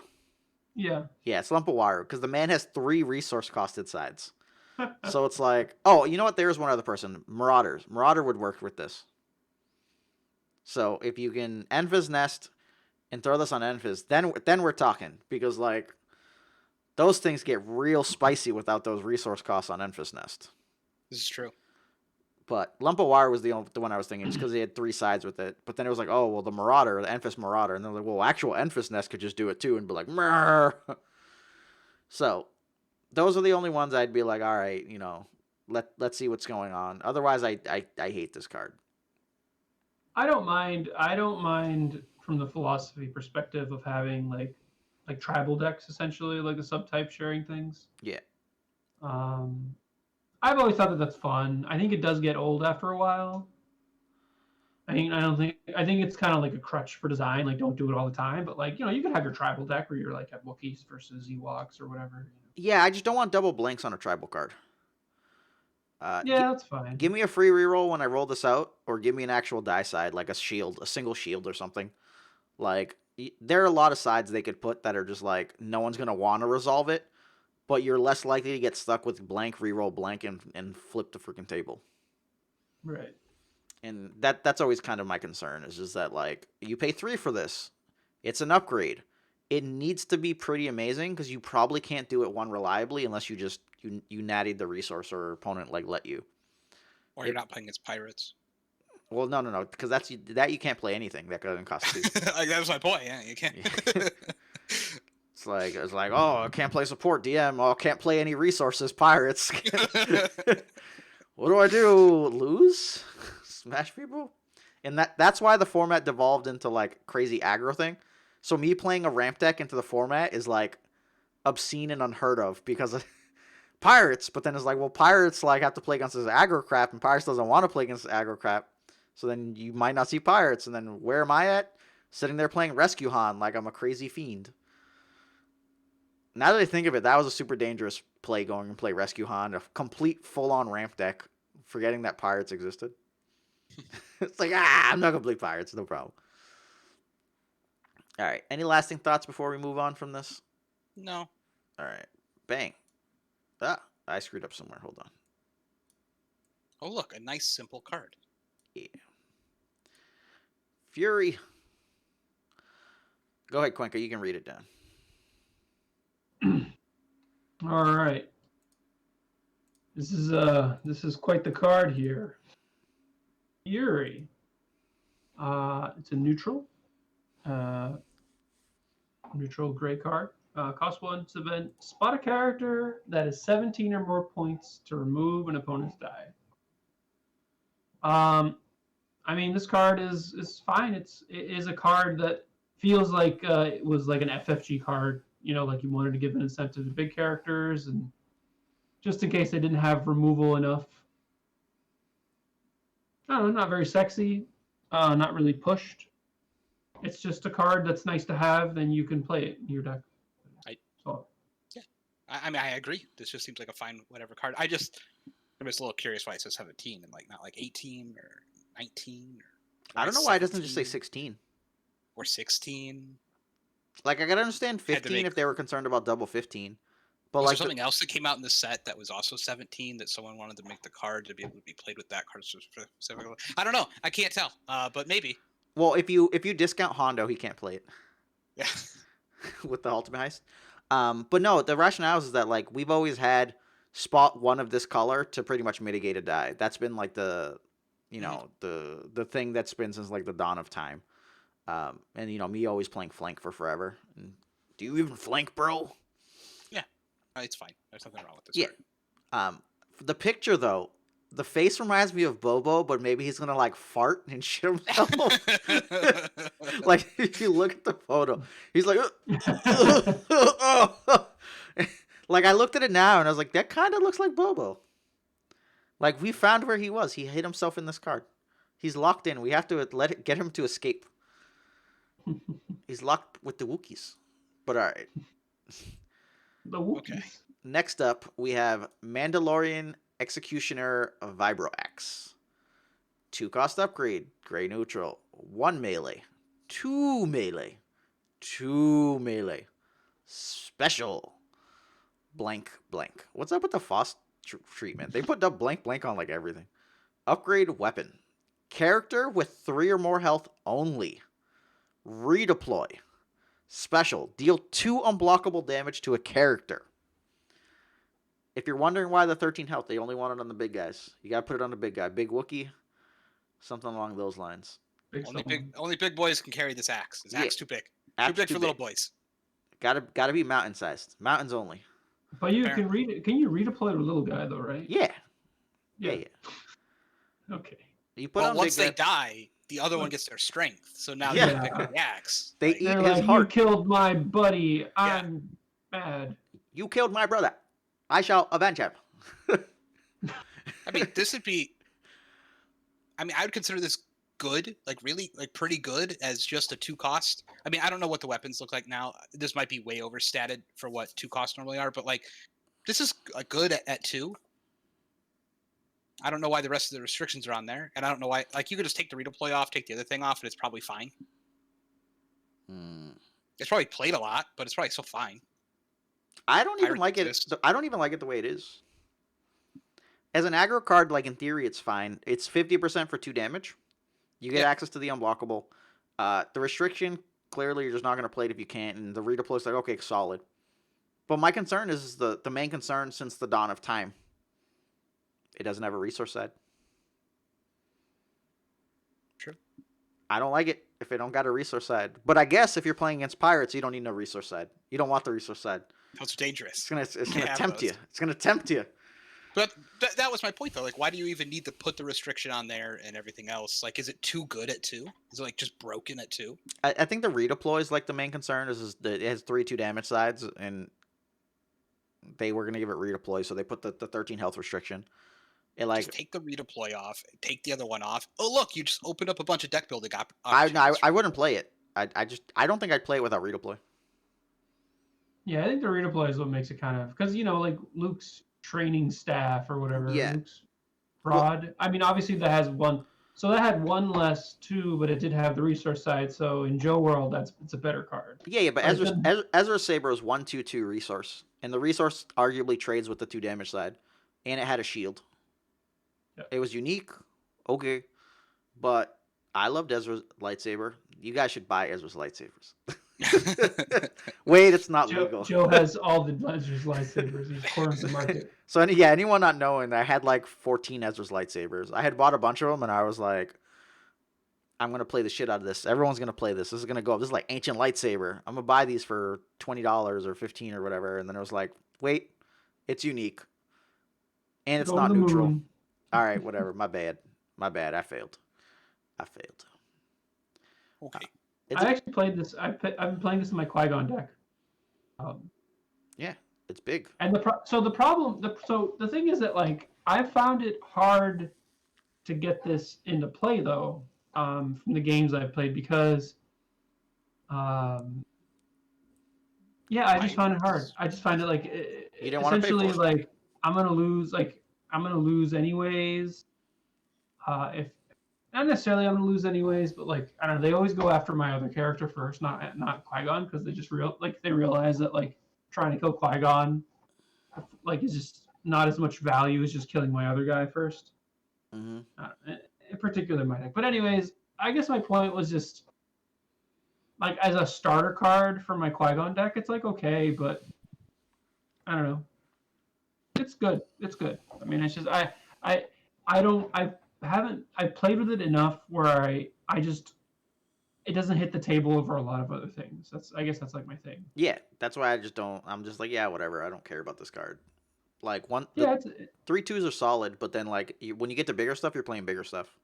And then it not having a resource side means it's harder to turn it into bigger stuff. And your big guy that had 13 health, like, are you really gonna resolve a resource side? That guy probably has big sides himself, and you're just like, right. Joe love resource. Yeah, I mean it's fine. I think it's a fine card. It's not like upsetting, but it is interesting because it's like, okay, you have this card, and then you have this restriction, and like I get it. Like it's your big character, and you want to have a redeploy that's like cheap, but you don't want to have like have a team of like 5 characters with like this card. In theory, I don't know why that would be too good, but maybe that's like the worry. Yeah. I think just put 13 because like Wookiee shit. I think that would have been fine with that saying like 12 health. And then like 11 stretching it, but you could even do like 11. I think there was too much emphasis on that, like being like majorly capable, and I don't feel that it was. But whatever, they want these 13 health decks. Okay, whatever, guys. What if you do the opposite? You can only equip this if you have 5 or less health, or 4 or less health. That'd be funny but bad all at the same time, because then like Yeah, that was the joke. Your timing's real rough. But the thing is that doesn't apply, because the thing is I play 5 health decks. I play Jawas, baby. The Jawas tap and play this for 1 less. Like, I mean, it's way more amusing to see a Jawa carrying that thing around, right? Discount this shit. Next. Now I gotta see if I can Jawa this onto somebody for 1. There you go. Figured it out. All right. So next, you can read Cloud City, my friend. Anyone? All right, I'll say Cloud City, Bespin. It's a neutral battlefield. Power action, look at an opponent's hand, and if you spot a pilot, discard a card from it with a cost of 0. Then that opponent may draw a card. I mean, I like the design. I like having a card like this. Because it's like if you're like really looking for something to sort of like clear the way. But the fact that it's only 0 is like pretty miserable. I know they didn't want to like mess with things like no one's like really building like their strategy around their 0 cost card. I don't know. I like the idea of a card like this, but I think that they neutered it too much. Like you have to have a pilot. It's only zeros. I do like that they put like the draw card thing on it just to like not make you feel too bad about it. But honestly, because it's a zero, you could have just been like, okay, let's just make them discard a card. But that's probably too good.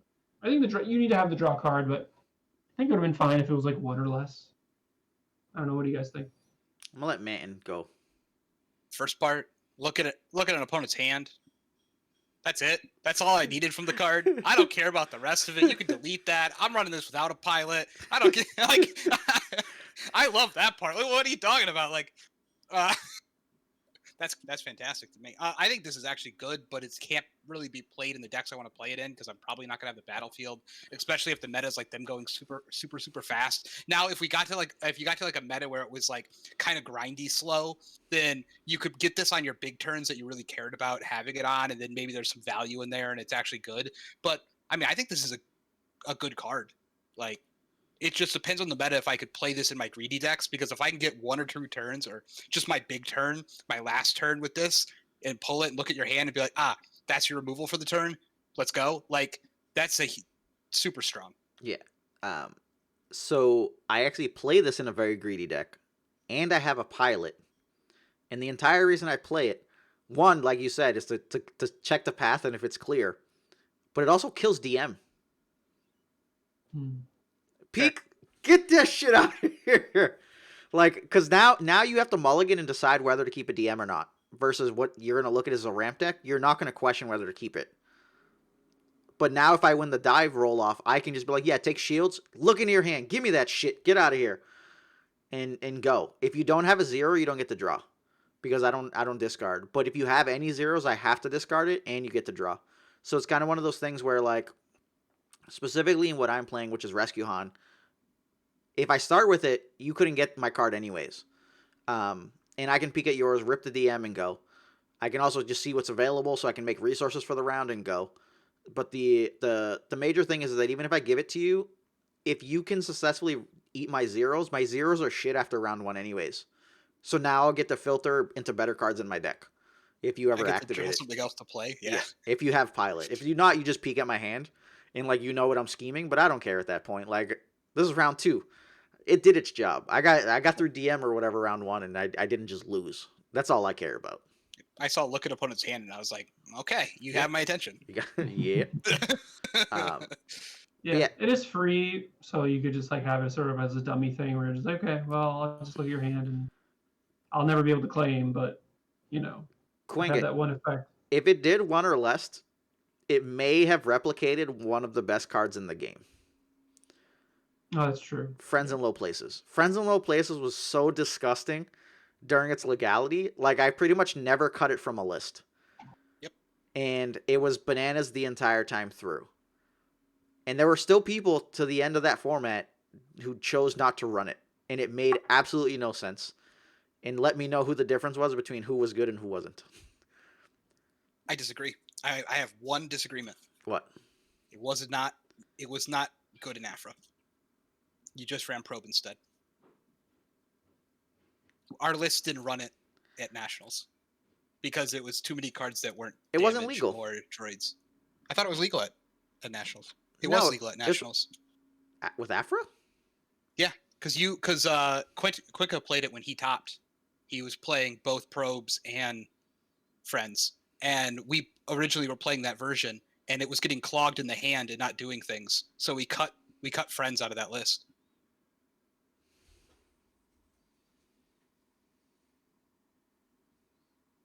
I'm trying to think about the format because Probe did get reprinted in set 7.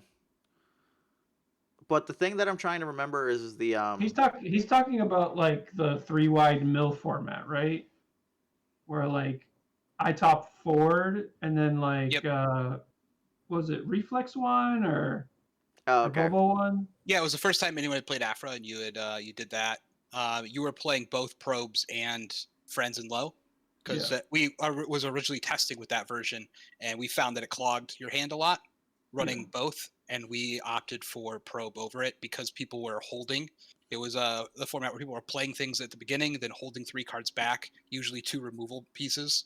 Yeah. And so that play pattern made more sense with Probe. That's the only time I'll ever disagree with Friends in Low not being the greatest, and specifically only in the Afra deck because you needed to loop draw, and that was a card that stopped you from looping. Yeah, you didn't have spots. But the other thing was you needed to hit the hyperspace jump out of Mill's hand. Yep, and that's Probe. I didn't do that. Yeah. Yeah, so that's fair. I'll give you that one. Still suckers. You still suckers for not having it. I don't care what you're saying. But that was the only And in deck I my- ever didn't play it in, to be honest. And in my defense, that card is still very good. So Oh, I yeah, think that yeah. that's why Friends I and played low, it. friends and lows. And Yeah, I didn't really have, and I really didn't have much testing with people because everyone's like, "Oh, your deck's trash." I'm like, "No, my deck's really good. Stop talking about it." stuff talking. Well, you got to remember, you were also having to test against mill people and like crackhead ramp, right? So it's just like Right. you're playing against 3-wide ramp and mill, and it was like, oh god. But all Yeah. right, Cyber Center, Anaxis. Oh man, I haven't seen Anaxis in a real long time. Battlefield, obviously, claim effect. Can we, before we get talk about the effect, can we just talk how much I hate claim effects as opposed to power actions? Like, I feel like a claim effect needs to be insane for it to Yeah. be played, because power actions you can actually start the game and get the effect. So claim action has to be like bananas. Your hand size is increased by 1 until the end of this round. Heal 1 damage from a character. There's some information text there that says draw an additional card during the upkeep phase at the end of this round, because that's how this game works. We draw at the end, so you would get to 6, and essentially be able to heal. So it's like a draw, but that you're getting the draw late, so your opponent doesn't know about it, which is reasonable. Any thoughts about this? Because I don't know. I hate claim effects that much.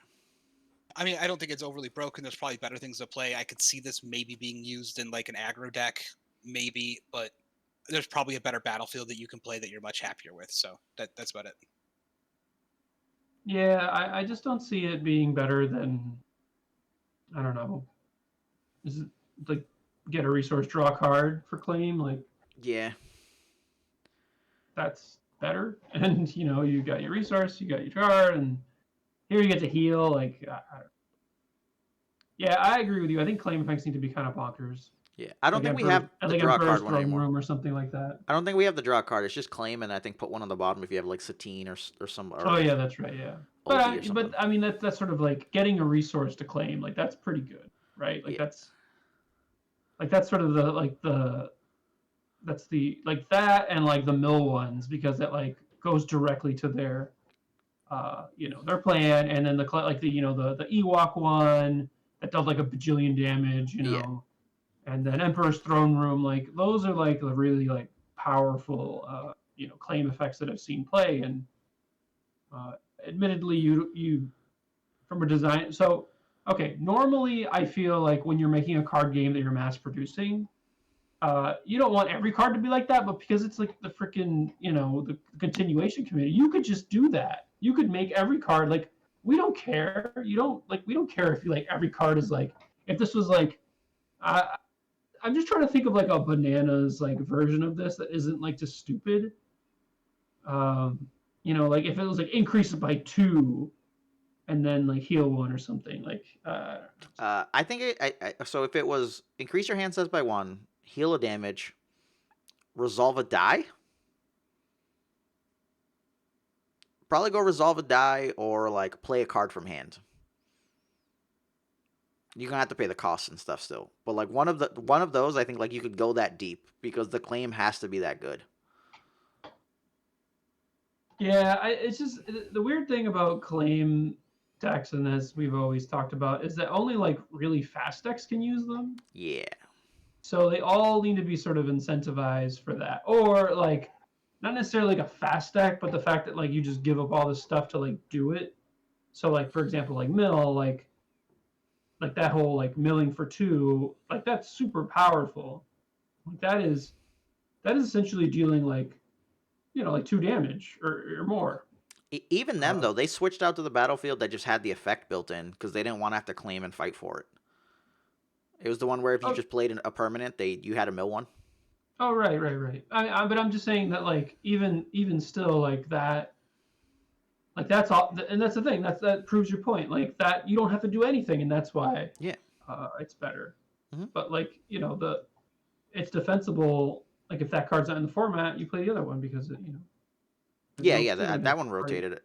There's that, and there's like a mill one where if you have like a non-die character, you mill an extra, and if there's like an event, you like get a resource and shit. There's some crackhead shit, but Yeah, claim cards. I think claim cards are kind of hard to design because you don't want them.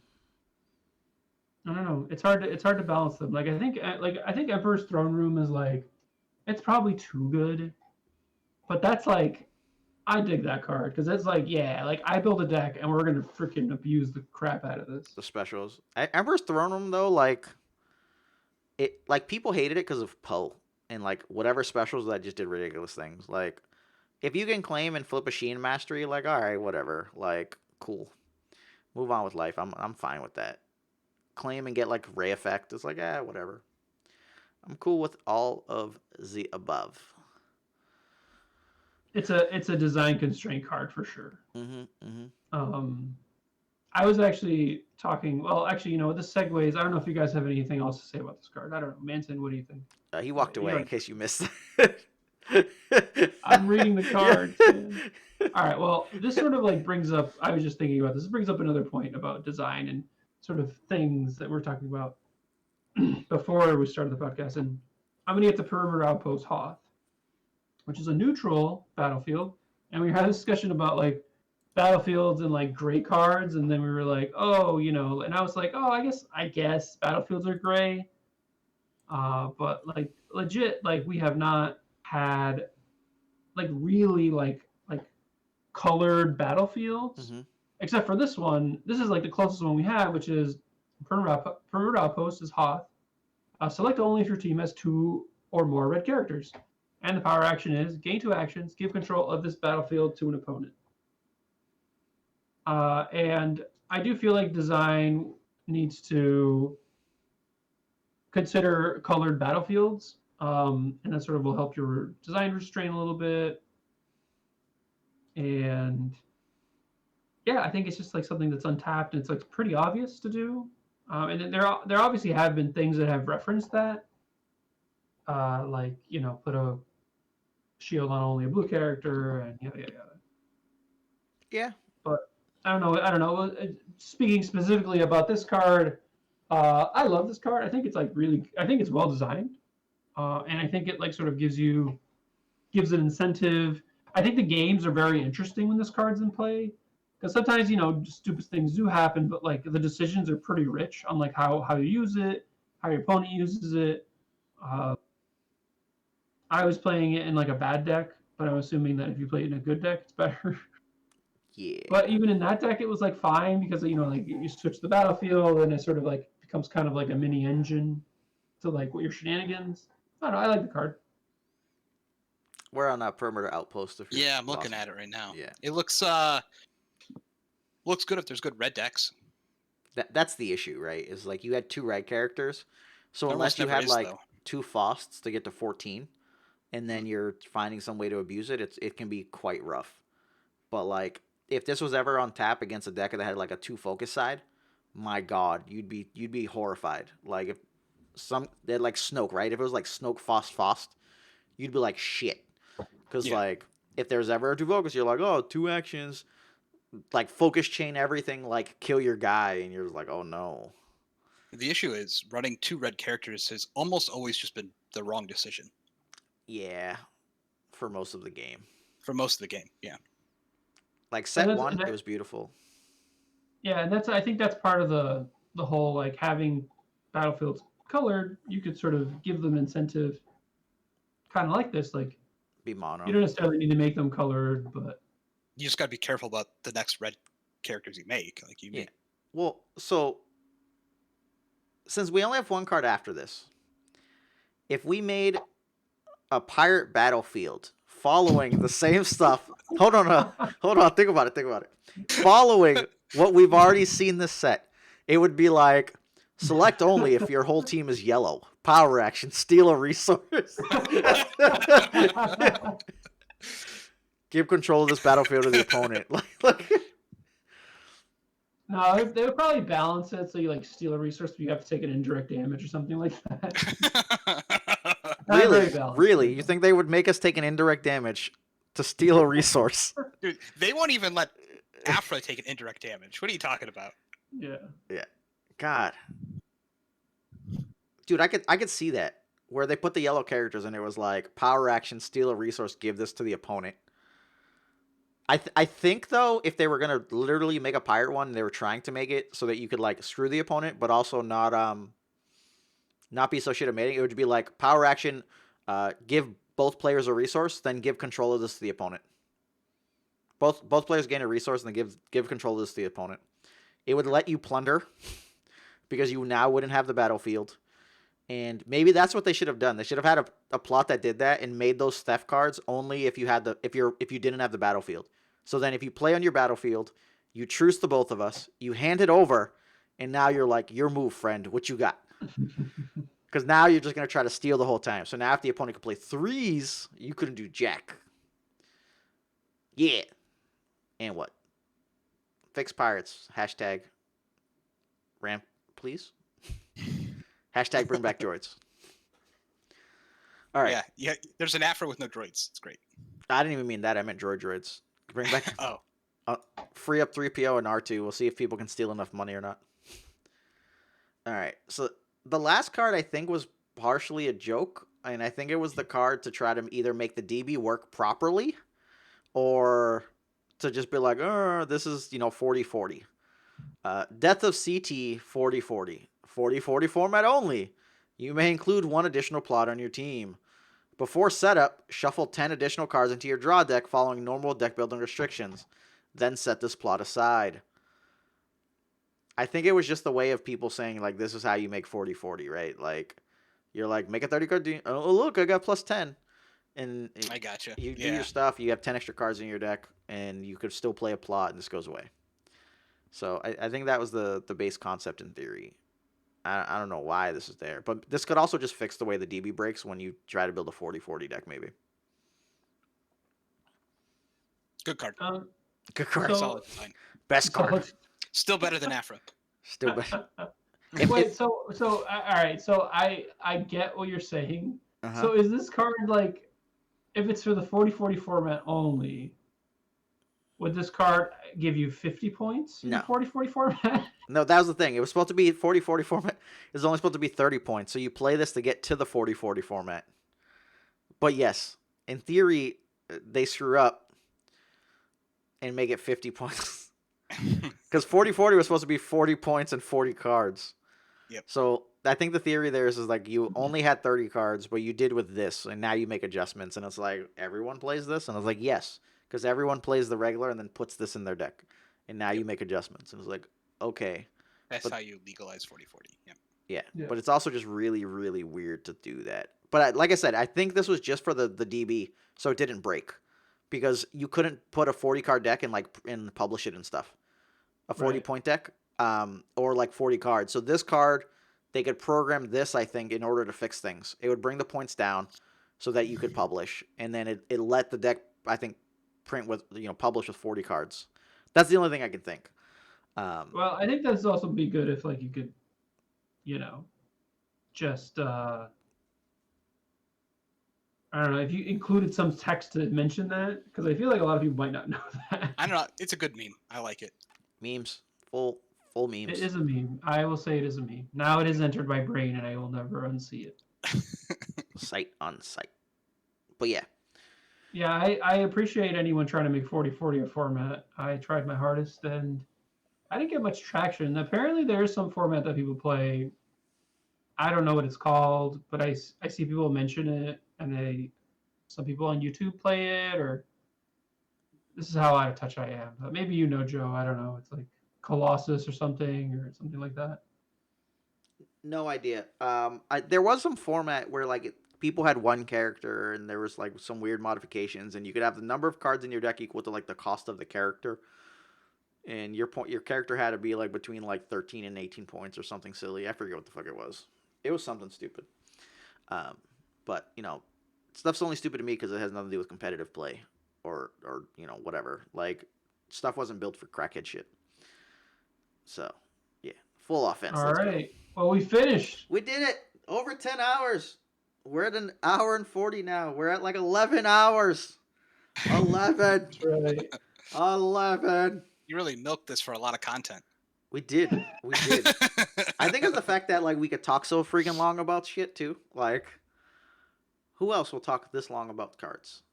I know me and Bobo did one against like a Legends of Runeterra thing. We only got through like 30 new cards instead of like the other 30, and it was already like an hour and a half. And we were like, we'll come back with the second half. And then it was like, no, this game died.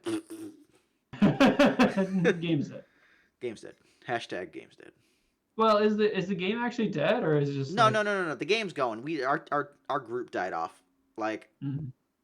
it had Manton, and it had me, and it had Drew, and it had Bobo and Sir Dappy.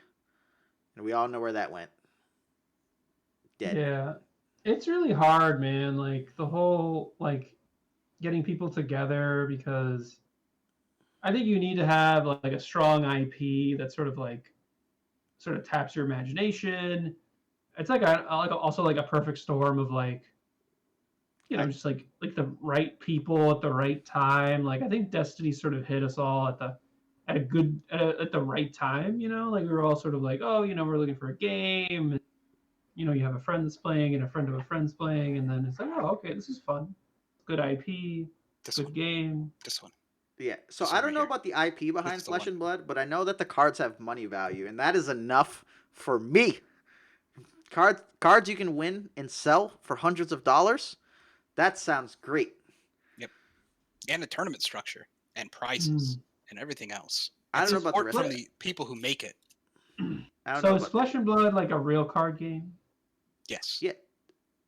Put your camera on and look at Manton. He just showed a box of actual cards. Yeah, Oh. it's right here. Physical. Oh, look at that. Physical. Mhm. Well, let's Flesh and Blood podcast may be coming to a neighborhood near you. Who knows?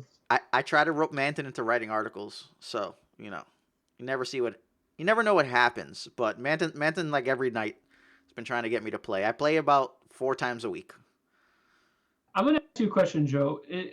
When you play a game, Mhm. how much does the game, how good the game, Plays. how important is that to you when you're playing? Like, are you like, oh, like I only care like because it's like there's juice in it and like I can be good at it, or you're like, oh, I actually like think this game's good and I want to play it. So the way I would say it is the mechanics cannot be the exact same as a game I've played that died. If I play a game with mechanics of a game I've played that died, I want no part of it because it means it's gonna die soon. So like either like maybe they screwed up on the cards, but like I don't know if you guys have played Kaijudo or Duel Masters. That shit got printed like 3 separate times with like the same set of rules. You know what it Yeah. did each time? It died. So it's kind of one of those things, and like Flesh and Blood plays one of the ways I really like games, which is that like you start with a character or stuff in play, meaning that you are playing a specific type of strategy that's kind of unique. You don't have to worry too much about like generating additional cards to kind of get that value. Like I played Yu-Gi-Oh! Yu-Gi-Oh! No mulligan. Was it 5 cards? Yep. And like go bananas. Like you didn't have anything to start with. And like early Yu-Gi-Oh! Was great. It was, we had a back and forth.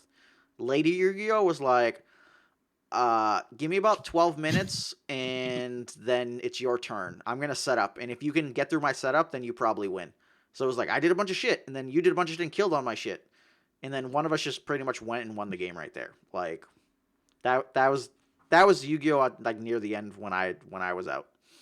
So it's just kind of one of those things where like it has to be good enough. I need to kind of, if I can trust the people making it, because they've been good, that just doesn't exist, to be honest with you. Like Wizards can make a game right now and it'd be like, yeah, I don't trust Wizards. And it just because the way I see them kind of rob their player base. If Fantasy Flight makes a game, you can burn in hell because I'm never waiting for shit to get off a boat again. I'm never going to trust you with any sort of tournament play anything. So yeah. Never again. Yeah, Yeah. the OP is horrible. That's really the dagger. Yeah, and so it's just like I would like to see OP to care a bit. I'd like to enjoy the game enough. The thing for me is it's all strategy. Like no matter what game we're playing, unless it was like I played one card, oh look, I won. Like if I don't know if you've ever played that game. It's like we've never play tested this game. I'll never Oh play yeah, shit yeah, like yeah. that. I would cry. Like, fuck you. Like, get out of my face. Like, oh, dude, did this thing. Oh, look, I won. Oh, look, I played this one and everyone lost. Like, oh, and it's like, no, no, go home. You're drunk. So I'd like some form of back and forth. I'm fine like playing combo decks or whatever. Like whatever, like there's different ways to play. Like I like those things. I like to set up and start with stuff and play. And the only reason I like to start with stuff and play is because really bad people, if they start with stuff and play, they feel like they've played the game at least. They try to do something, and they were in this position that was kind of even where we both had shit. You don't just like lose the game because you don't realize you need to be doing stuff. Um, so I don't know. I'm a big fan of all those games, and I would like to see that someone actually relaunch the old Monster Hunter series. I'm not Monster Hunter, sorry, Monster Rancher series, where you started with like 3 characters in play, and you can only put cards in your deck that fit those 3 themes. And they had like split level ones where you'd end up having like cards that matched like the 2 guys or whatever. It's a long story, but I'm a big fan of that series. So who knows? Maybe if I make a card game, I do it off of the Monster Rancher rules, and see what kind of happens from there. But it's good. What happened? What happened to Argent Saga? It died. From my understanding, and this is not supposed to be liable or whatever, so this is all hearsay. The owner guy was just an absolute lunatic.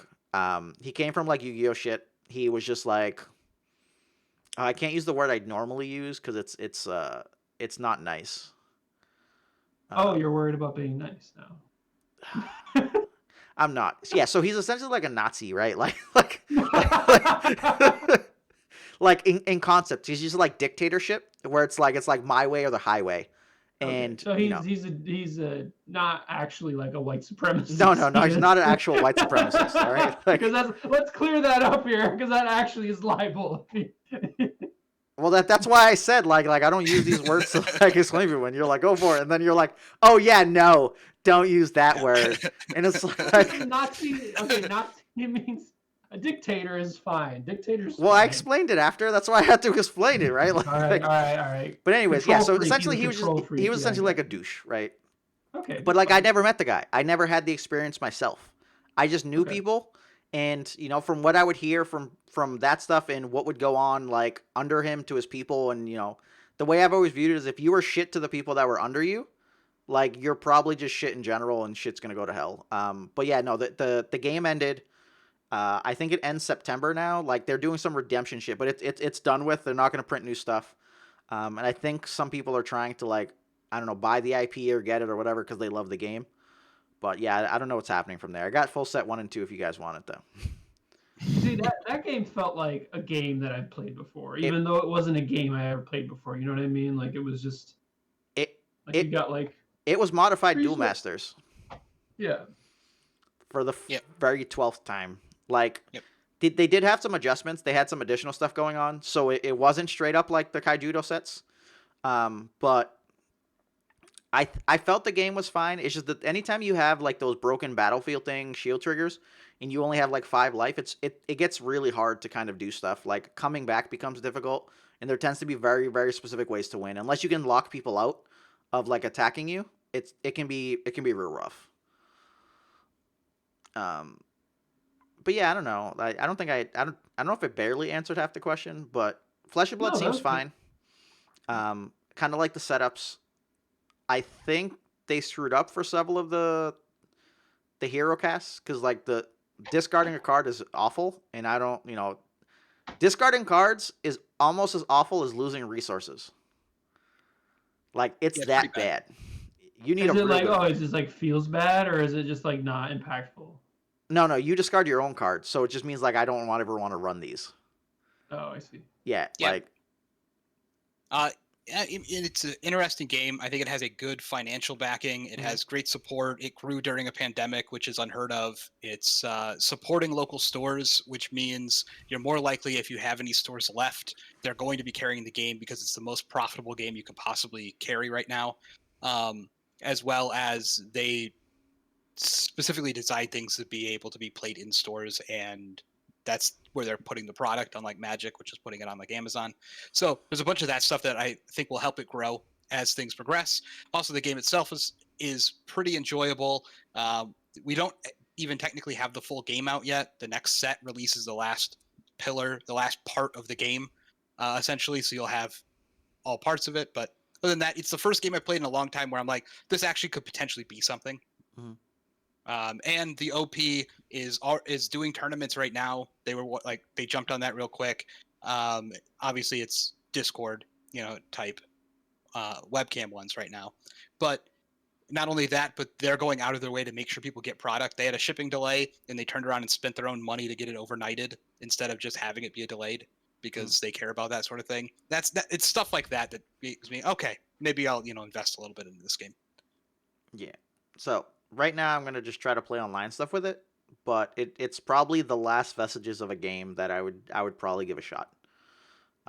So me and Manton have been going at it. Manton's the one steering the ship, but I'm right there with him. Kind of backing it up. So we'll see how that kind of goes from there. Back it up. Back it up. Back it up. Well, because that's the thing, right? If I don't have someone that's willing to just play frequently over and over and over, like I'm not gonna last in any game. Like I enjoyed Legends of Runeterra, but it just felt like we were all just running solo at certain points, and it's just not fun if we're not actively trying to like get better and break stuff. I want to win thousands of dollars because clearly my time's only worth that much. Well, it makes it fun when you win. You know what I mean? It's kind of like playing a scratch ticket. You're not gonna play a scratch ticket if you're not gonna win anything. So I don't play scratch tickets. Well, yeah, Right. I think my big thing is like a lot of my hobby stuff. Like if I can't get a kickback on it, I almost don't do it. And it's not because it's like, oh, well, like one, I'm a little shit. So like I just if there's no money involved, I'm almost like, why bother? But that's like most things in life. It's like, why should I do this? Because I enjoy it. No, I don't enjoy smashing people to pieces in card games. I enjoy the good back and forth. You know how hard that shit is to get a good back and forth? It's like I want to see a grandmaster chess player enjoy playing against like elementary school children. Like no, they'll do it a little bit, but if they did it all day, like there's something wrong there. Like inherently wrong. But yeah, I don't know. We'll see what happens. Flesh and blood. And yeah, any parting thoughts, Matt? You want to say anything? You want to throw any shots out? We're not the Shots Fired podcast right now, I think. No, it's not shot. I gotta save shots fired for shots fired. If that happens, I will just say, I'm like playing Fab every day or Flesh and Blood every day. It's on TTS. You can come play. So if you want to get into the game, just send me a message. Holla at your boy. Yep. I'm playing in a versus system tournament online right now, and I'm doing very bad. Going from one dead card game to another. I just like I got hooked up with a friend of mine. We started talking, and he's like, I was like, all right, sure. Yeah, Just for funsies. guys I don't went for have a lot your- of time though, so like I'm dipping on that league, I think, as well. Also because I'm 1 and 2, and I just don't want to battle back. You guys weren't here, Yeah. but while I was setting up for about 20 minutes, they were talking about the joys of versus. I can't even remember the game, and they were just straight talking about stuff, man. Straight talking. Love that game.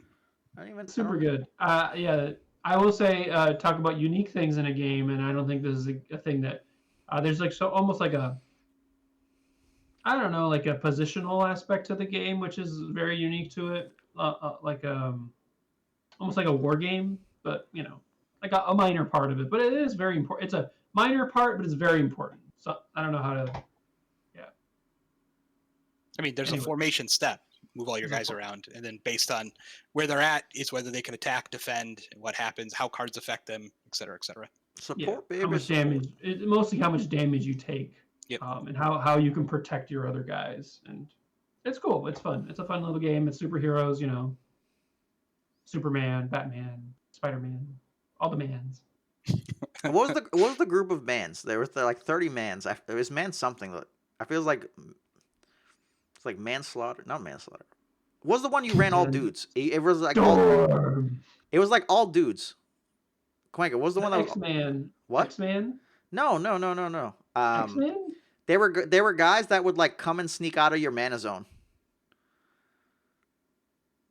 The Avengers. Yep, it was What? reservists. Yeah, That was reservists. the. Yeah, it wasn't very good because the whole That's not like what I'm thinking playing you want to play your spells as your thing for value. Like if you're just like playing them from your hand, then it's just like They were it's only tough. good like after they came out. They were pretty good once they got built, but that was about it. But they were easy to play. It was like the deck you handed off to like your friend who didn't know how to play very well because it's a deck that could win, but like it didn't take any real skill to pilot because you just put them down and then did this and that was it. No, it's not those. Why can't I remember it? Shit. I specifically did that to one of my friends who didn't play all the time. We were going to like a PTQ and I was just like, here's Avengers. You can play this deck. It's reservists. You just prep. Trying to remember what the early archetypes were. I think it was like set 2 or set 3, I thought. And it had like these guys that were Talk about Sentinels. Was it Sentinel? I don't think it was Sentinels. Oh yeah, you're talking about like wild vomit. Yeah, Wild Vomit was great. What a great deck. With long shot, if you played it with long shot, and then you're just like... Oh yeah. Yeah, you could play. It was oh my god. Oh shit. What do we got here? I think we got a Bobby Sapphire. Podcasting for like 3 hours. We started talking about verses, and then you showed up. So. Oh, I must have heard. Yeah, I mean, I'm like, what the hell time is it? Those guys are still going. We are actually technically still going. All right. Wow. That's insane. Yes, just out of the cut. Anyone that survived this long on this podcast is going to be very excited. He showed up. Ryan Kick from the resource row. Nah, we got fast. Over the top. It's just not so fast. Not so fast. You're not so fast. We could take down the milk. Oh, not so fast. Isn't that the defensive only +5 attack? No, not so fast was like it countered your plot. Like 1 or less or whatever it was. It cost 1. Oh, okay. Yeah. Like fizzle or whatever. Yeah. Anyways. Cool. Yeah. Well, we were just about to end the podcast, but do you have any parting thoughts, Bobby Sapphire? Yeah, no, right, man? Yeah, Savage Beatdown is still good. Overload is still broken. Jesus Christ. Is Overload banned in the new format? That's sexy. 3-drop Wolverine. Well, all the like in the Eternal formats, all the good cards are banned, like Dr. Light and Overload. Like those cards. Yeah, I actually played a lot of X-Wing. Or, I mean, not X-Wing, X-Men over my career. I started with a long shot deck that was like 12 Magneto, 12 Wolverine, and 9 Rogue or something. And then I played like the Banff X-Wing curve at Grand Prix Orlando, and I got a match loss because I had played 3 Rogue and 2 Colossus instead of the other way around or something like that. But yeah, I played a lot of X-Men. It's really good. That's my party thought. Good times. Party thought. Good times. X-Men. Cool. Well, I guess we're gonna rebrand as a Versus podcast then. Yeah, so it versus there is one of those though. Versus will be you and Cuenca and Manton, and then Flesh and Blood will be me and Manton, and then you. Like there you go. Yeah. I'm just recruited. All that time off is just gonna remanifest itself in all my new podcasts. Look, man, you said give you the blonde and you'll be there, and that's all that mattered. It's usually all it took. I'm gonna make a card game like the five rings of Nick Cage, where every house is like a different Nick Cage movie, and yeah, that's pretty good. You could City of Angels would be like really OP, like out of the cut, and obviously the Rock. I would love to design a game. Maybe that's what's next for Loops, Nick. Is like we design a game. We could. Monster Rancher. Let's reboot Monster Rancher. Let's go. How much is the Monster Rancher license, you think? I don't know. Like, do the game still even exist? Will it have reached the part where it's creative? I think that it probably wouldn't be as expensive as you think, because Universal Fighting System gets all these licenses, and I don't know. They just they have they've had ridiculous licenses, and that game doesn't it has a pretty good following, but it's not like super insanely large. I remember playing this game, but I remember nothing about it. What game? Monster Rancher. Oh, I'm not talking about the PlayStation game. I'm talking about the card game. Yeah, okay. I remember playing this game. I remember nothing about it. Oh shit. I don't know. Most people I figured never played that because it was like a Game Boy fucking Color game or whatever the hell it was way back then. I loved that shit. So I don't know. Let's reboot that. I remember. So I never heard about the card game, but I know that there's a game, and I remember there's like a group I'm part of on Facebook, and someone was looking for this very specific Monster Rancher game because like you could like open up in the middle of the game. You could open up your PlayStation, take out the CD, and put in a different like any random CD, and based on like the random CD, you'd get like a monster. Yeah, so in Monster Yeah, Rancher, the yeah, yeah. actual game, what would happen is you would go to summon a monster. You'd put in a different CD, and it would summon a monster based on that CD. So most of them just gave you generic shit, but there were specific ones that gave you special creatures. And there were creatures that, like, if your hunter rank or your rancher rank wasn't high enough, you could not summon the guy. So literally, I sat there with like a notepad and my brother's DVD collection or whatever it was, and I was going through one at a time, going through stuff and writing down what I got, like hundreds of CDs and DVDs or whatever at the time.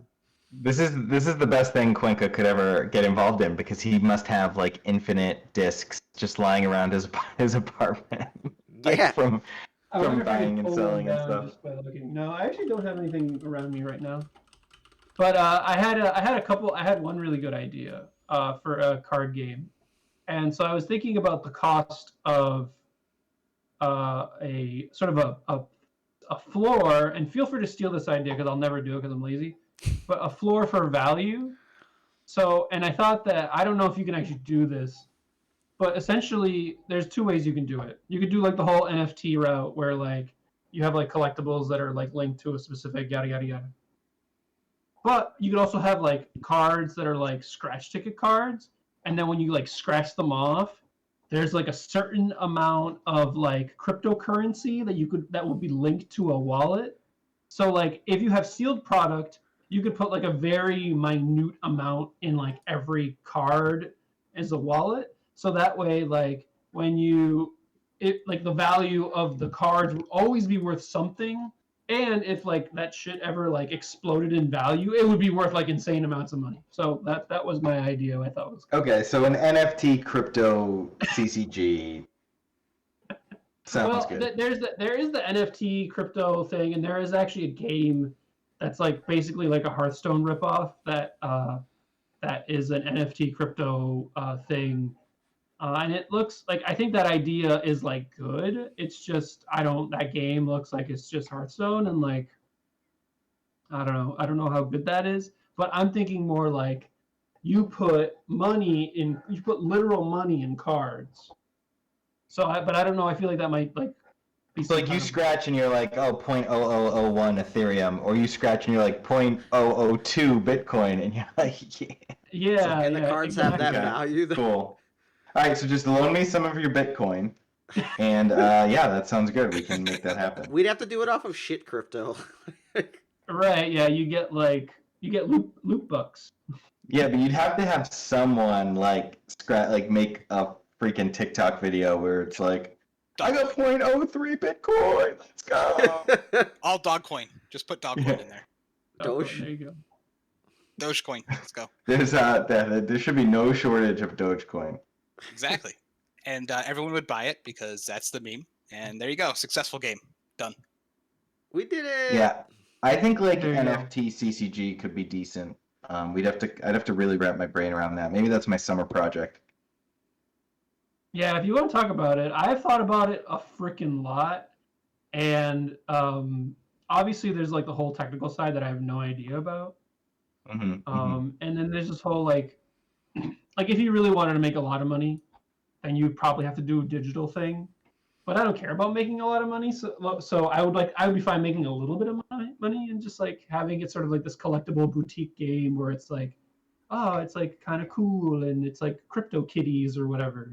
Well, so the thing is, right, is like what's that? There's some Tops game or something right now that people are playing, and they're just like putting money in and cracking these crackhead basketball cards, and then like selling them between each other. That's not a game though. That's just like literal like it's literal like, Literally sports trading cards. basketball cards. Yeah. But it's not. It's NBA Top Shot. I've actually tried to buy them, but it's impossible because you have to like get lucky, and I've been very unlucky. So, yeah, you basically buy minted highlights, and then there's a unique. It's an NFT, so there's a unique sort of serial number to each highlight, which makes them collectible. Yeah, I got one good pack. I turned $14 into $640. There Were you you go. able to get the money out Yeah. though? No. I haven't tried. I hear it's hard, but like that's fine. Like I'll just buy other stuff with that money. I'm not sweating getting that money out. I'm hoping eventually. I mean, it's still in beta. People are really critical about how poorly it works, Yeah. but it's still in beta. So like, I figure the money is relatively safe in there. But I started with $14, so You like, don't care. if I never get it back, it's not a big deal. And if I do get it back, House $600 is pretty good. 4 Starbucks drinks.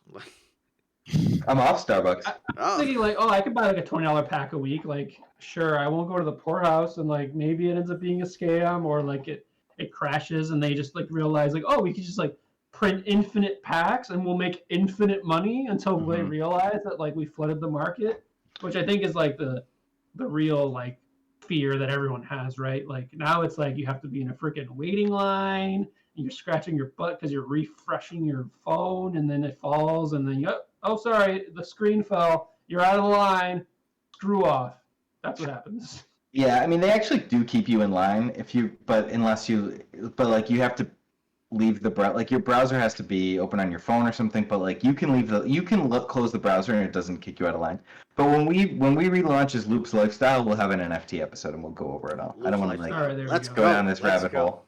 All right. Any parting thoughts? Because we have Mr. Bobby Sapphire here before we leave. That was it. And None of that was planned, but it was a great conversation. it so.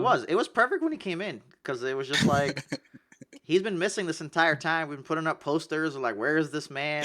Like, If you want to edit it to like it like sort of like like it like starts fading The in, staticky, and it's like yeah. it's Stone Cold Austin, and then like, oh yeah, you play it before he breaks in. So the only issue with that is you said me and editing. Yeah. Like it's just not happening. There's a reason we're beer and peanuts. Record, get this perfect on the first run, and we're out of here. That's it. Yeah, only you do suck at posting it like right after. If there was one thing I was good at, is I literally uploaded it as soon as we were done, and it was ready to go 10 seconds later. My That is job not was your never game. to record; it was to talk for an hour. What I would One do, take, tell me. I would talk for an hour. This is not how it worked, man. You were the leader. You were the skip.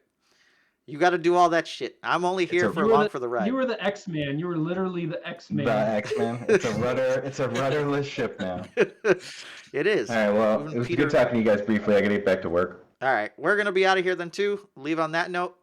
Thanks for listening to us for like 12 hours. It's been insane. Thanks for having us. Deuces. Dude.